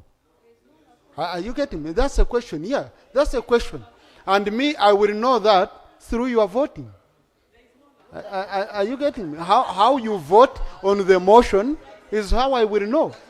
Because you have someone who says it does, you have another one who says it doesn't, so you need someone in between who will put you to a vote. That's number one. Number two, yes, listen. And you see, that's a problem of moving ahead. We are not discussing the bill. The member is saying, give me permission to go and prepare a bill. That's it. Okay? That's what he's saying. And I remember, honorable colleagues, there are bills which have come here and we fail them on second reading. If we don't find them, okay. So, but a member is saying, please, there is a case on, there is a prima facie case, there is a case on the surface that there is a gap in the law. So I want to go and cure this gap through the law. So it is you to decide whether to allow him or not. Very simple. So, and on the issue of independence, Honorable Masaba, okay, I would request you, one, if you feel uncomfortable, you exempt yourself from this debate. That's number one. Because number two, I have some independents who have already expressed interest in the matter, so you can't speak for all of them. Here, independents, you're independent of each other. You cannot have one which is binding the other. But those are details which would be in a bill which is not here. Yes. Huh? So, I was having Honorable Kwaringa.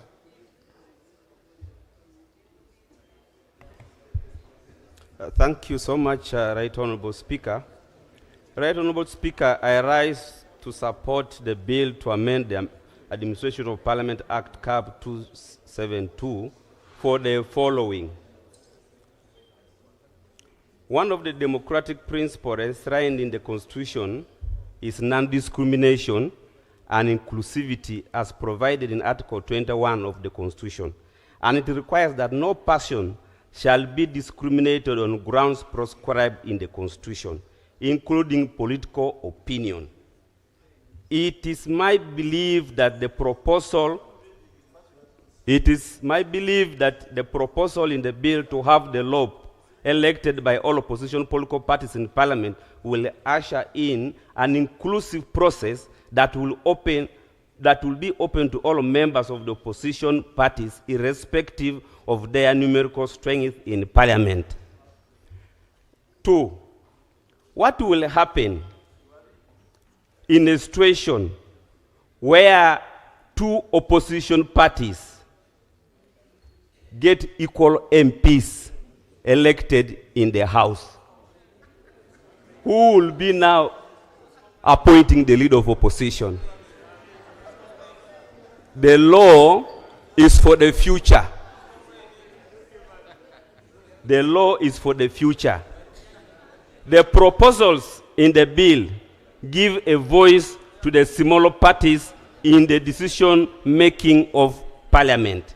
It should be noted that currently the party with the greatest numerical strength among opposition parties in Parliament makes all the decisions in Parliament relating to the opposition and has continuously ignored the voices and views of other opposition political parties and independent members in electing law.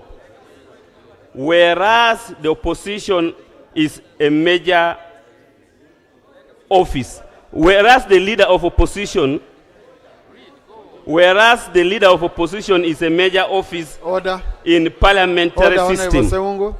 That's order. Right Honourable Speaker, the Honourable Member is my good friend. And indeed, I was with him on the censure of commissioners, together, throughout the whole system. But the rules are very clear of Parliament, that you refer to your notes, which not reading. Which rule, Honourable? That's the rule.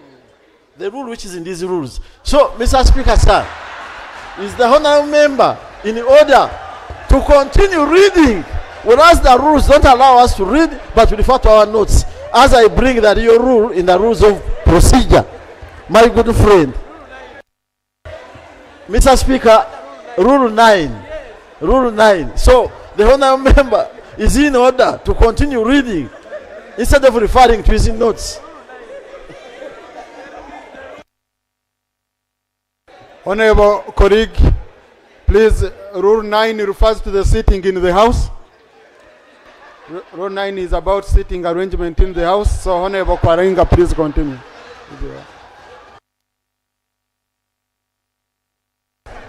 Thank you so much, Right Honourable Speaker. Actually, it now reminds me on one of now, don't be diverted also. No. I'm saving you, you're just here now. Whereas the leader of the opposition is a major office in the Parliament, in the parliamentary system and in administration of Parliament. As it is now, it does not prescribe the procedures and grounds for it is what? Removal There is therefore lack of grounds to secure the office of LOP, meaning that LOP can be removed anytime without even justification. That is why we want to come up with an amendment to protect the office of LOP democratically. Because right now, somebody can wake up somewhere in the headquarters of a certain party and remove you. For us, we want to secure your tenure democratically.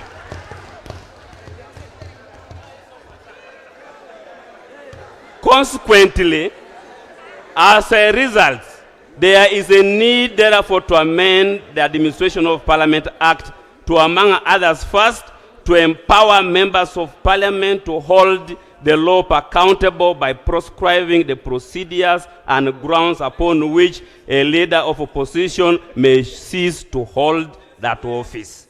To encourage opposition party cohesion, foster unity and trust among them by ensuring that, one, the law is elected through a democratic and a consultative process which will take into account the views and aspirations of all shades of opinion of opposition in the Parliament of Uganda.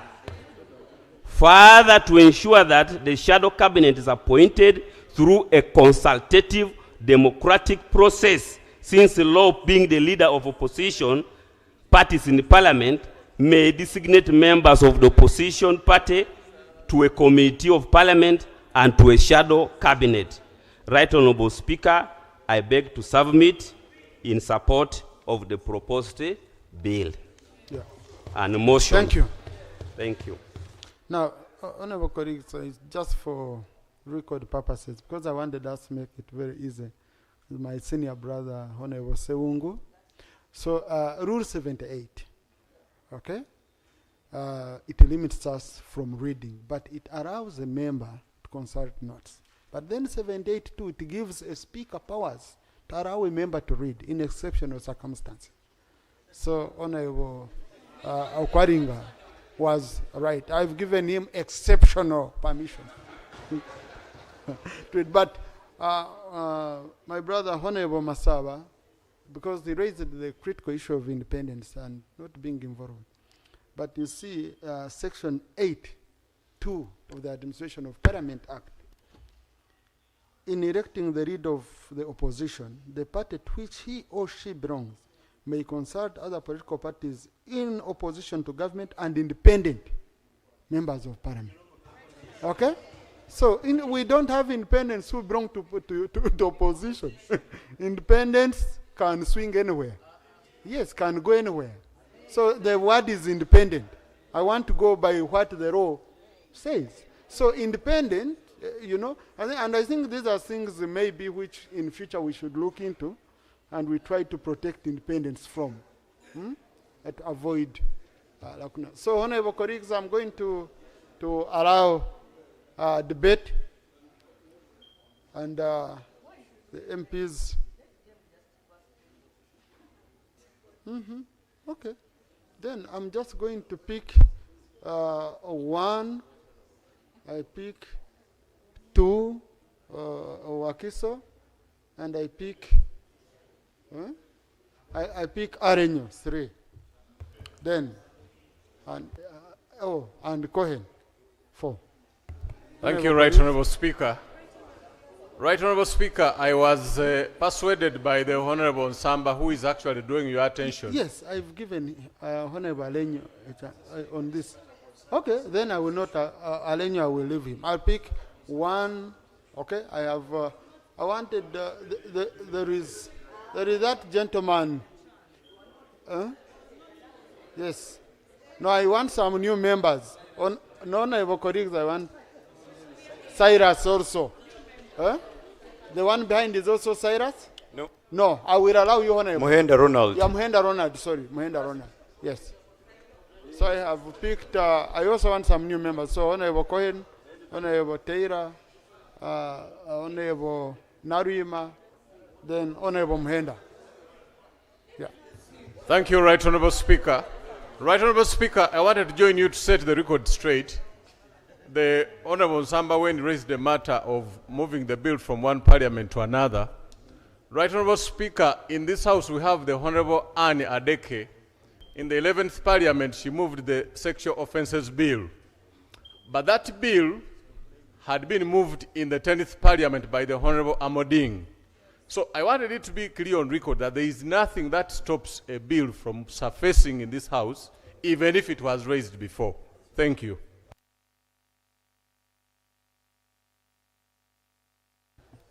Yes, Honorable Narima. What's that? Thank you so much, Right Honourable Speaker.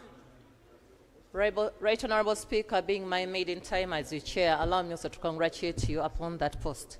Right Honourable Speaker, but back on the matter that is on floor, allow me to draw this House to the framers of the Constitution at the time when the country is practicing multipartyism. And there was a provision for the leader of opposition. And what was the intent? You look at the fact that during our elections, we go through campaigns, and the first runner-up of the parties in this country can only be represented by the party in opposition with the highest numerical strength. So what did they have to think about that? That we should have who checks well government. You realize that today, for example, the composition of parliament, the number of independents, already many of us here, the independents have a memorandum of understanding with the ruling government. Now, how best will the number of independents contribute to matters of opposition, yet they're already with government as per their memoranda of understanding? I just pray at this moment, let's reconsider. If we are talking about inclusivity and equity, talk about the Prime Minister. Should this side also rethink and start moving a bill so that the Prime Minister is also chosen by the opposition? Shall we be fair when we start thinking along those lines? I just pray and request that to maintain harmony. If at all the leader of opposition, the main role is to check government, let's reconsider the way the leader of opposition is checked, and rather is chosen, and we maintain that further that thinking of the framers of the Constitution, that during multipartyism we shall have the leader of opposition and whose duty will be mainly to keep the government in check, and that government cannot be checked by independents who already are numerical in strength and already have memoranda of understanding. I beg to move. Thank you. Sometimes we tap into the wisdom of elders.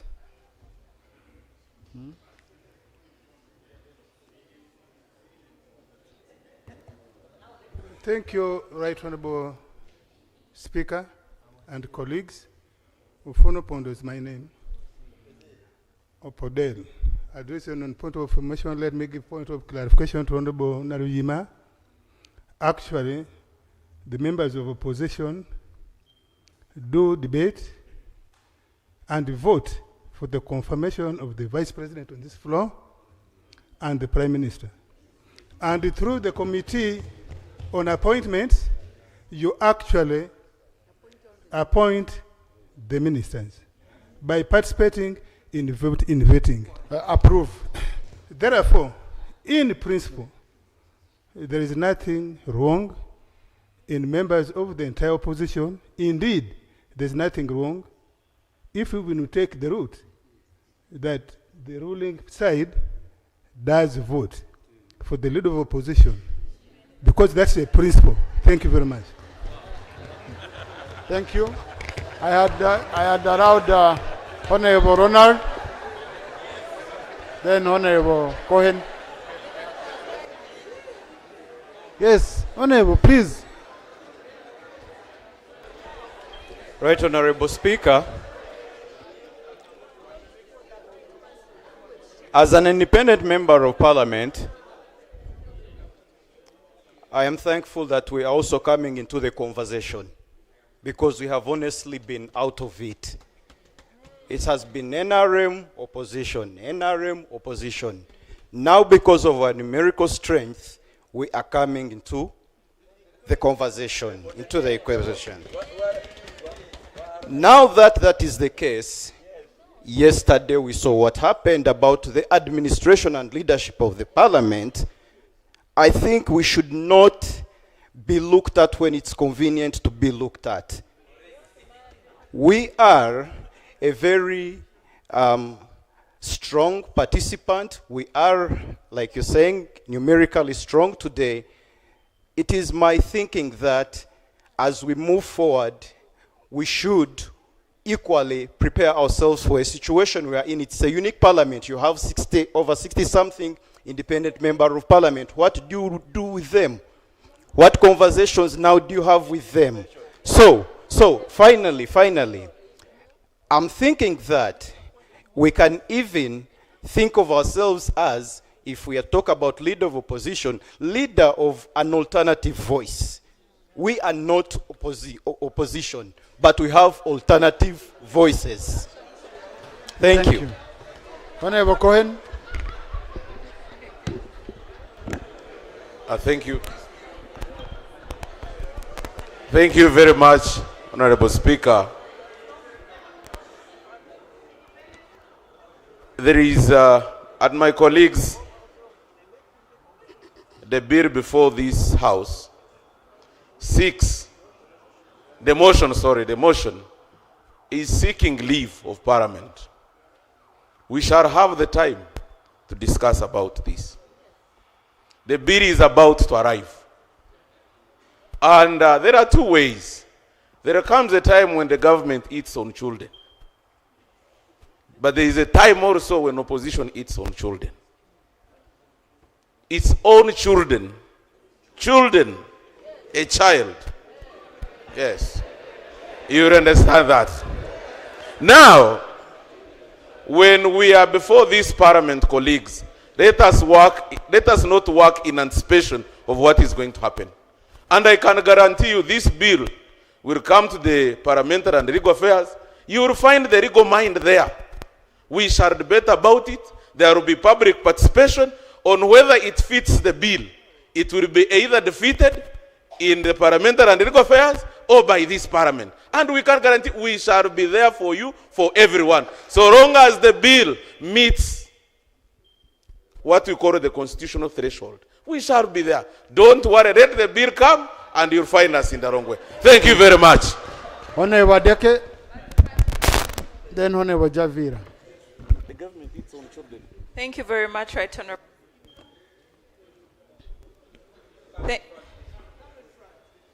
Thank you very much, Right Honorable Speaker. It's very interesting that all the movers of this bill are members of the NRM, very concerned about the opposition. Right Honorable Speaker, I oppose the motion to grant the member leave to introduce a private member's bill, and that is based on the unconstitutionality of this bill. It totally negates the principle of multi-party politics. Because multi-party politics is about enabling an opposition to do what it can do without taking advantage of your numerical strength.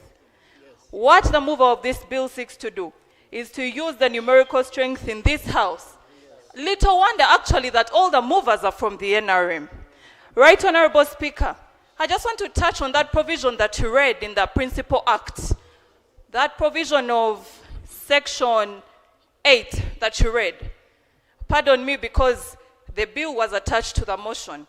The language that is used in that section that you read is may. And what the mover is seeking to do is shall and forcefully conscript independent members to permanently be part of the opposition. And that is unconstitutional. If you read the provisions of Article 71(1)(f), no one is mandatorily forced to belong to a political party. So I oppose it on the grounds that it's unconstitutional and it is bad in the spirit. What are you opposing? I oppose the motion. You oppose the motion? Yes. And when we are debating at a time of leave, you only focus on object and principles, okay? Okay? And then when the member goes back to the first parliamentary council, because now he's not yet given this advice, maybe Attorney General can tell us, because after this leave, the member will go to the Attorney General. Anything to do with unconstitutionality and all that, the Attorney General will guide. But now he's only saying, I have an interest of bringing a bill. Okay? Now the draft bill that he has, okay? Listen. The draft bill he has can go and be completely changed. Maybe Attorney General, you can guide on that. Because when we start talking of unconstitutionality, then we've gone into the bill. Attorney General, you can guide on that? Thank you very much, Right Honourable Speaker. My sister Adeke Ann, what we are doing now, we are discussing whether to grant leave or not. The motion was presenting what the mover considers to be the mischief, what he thinks we need to correct the anomalies he has found in dealing with the office of the leader of opposition. So he says, if you grant me leave, this is what I found to be wrong. While we have a leader of opposition, it is not inclusive of the rest of the opposition. It does not appear to be representative of the rest of the opposition. Plus, blah, blah, and the rest. Now the issue is, if we agree with that, we grant him leave. Then once the bill comes, we shall look at the contents of the bill. If they are contents that we believe are unconstitutional, we will deal with them accordingly. But for now, I wanted mainly at your level. If you grant a member now, okay? Yes. Will he come to you to help polish the procedure? Anything unconstitutional? I want to understand. Yeah. The procedure right now is that once he is granted leave, the law says he should be helped by the office of government, first parliamentary council, in drafting, meaning that we will iron out all the basics and present a bill that is palatable. Did you talk to which the main opposition? Thus, I am a whip of the FDC and I speak for the FDC, and that is our position. I saw some. Thank you. Honorable Javira. Thank you, Right Honourable Speaker. Right Honourable Speaker, the little time I've been here, I've started to understand that presentation of bills and, of course, enactment of laws is a process. And it requires the valuable time of this August House. If this August House, and already the people who are concerned, whom our colleagues, the honorable movers or the ones requesting for the leave, are fighting for, are already saying this bill, this motion is unnecessary because it will definitely get into an unnecessary bill that is going to be presented.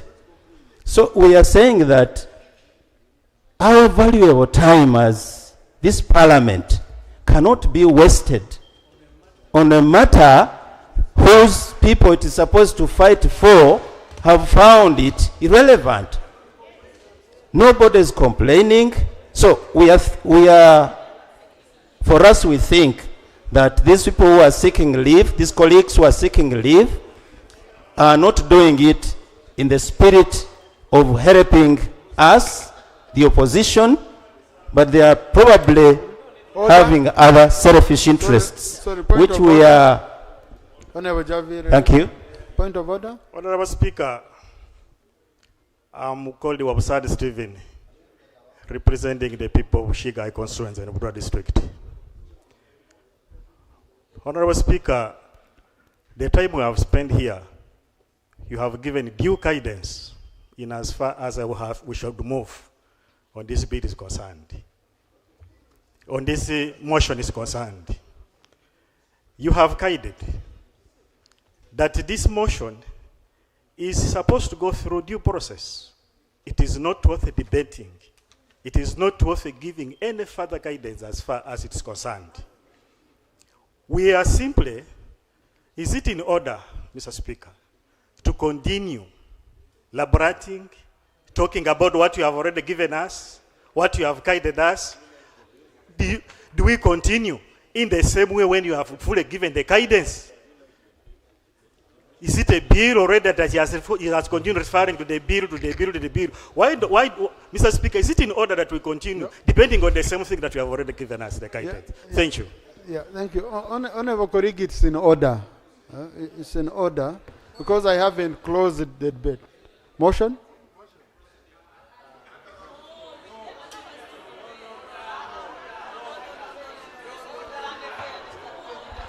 Motion. Mr. Speaker, I beg that you put the question. Mr. Speaker, I beg that you put the question. Honorable colleagues, honorable colleagues, I request you, that's not how you will be making me run the house here, okay? Mr. Speaker. Honorable, what you call a game, okay? Honorable, I now put the question. I now put the question that the motion seeking leave of the House to introduce a private member's bill entitled the Administration of Parliament Amendment Bill be approved.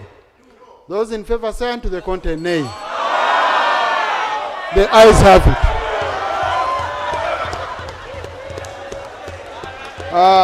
Honorable Namara, congratulations. Proceed. Seek the support of the Attorney General, of the clerk, consult, and do a bill that will address the concern that you managed to identify. Honorable colleagues, House is adjourned to tomorrow at 2 p.m.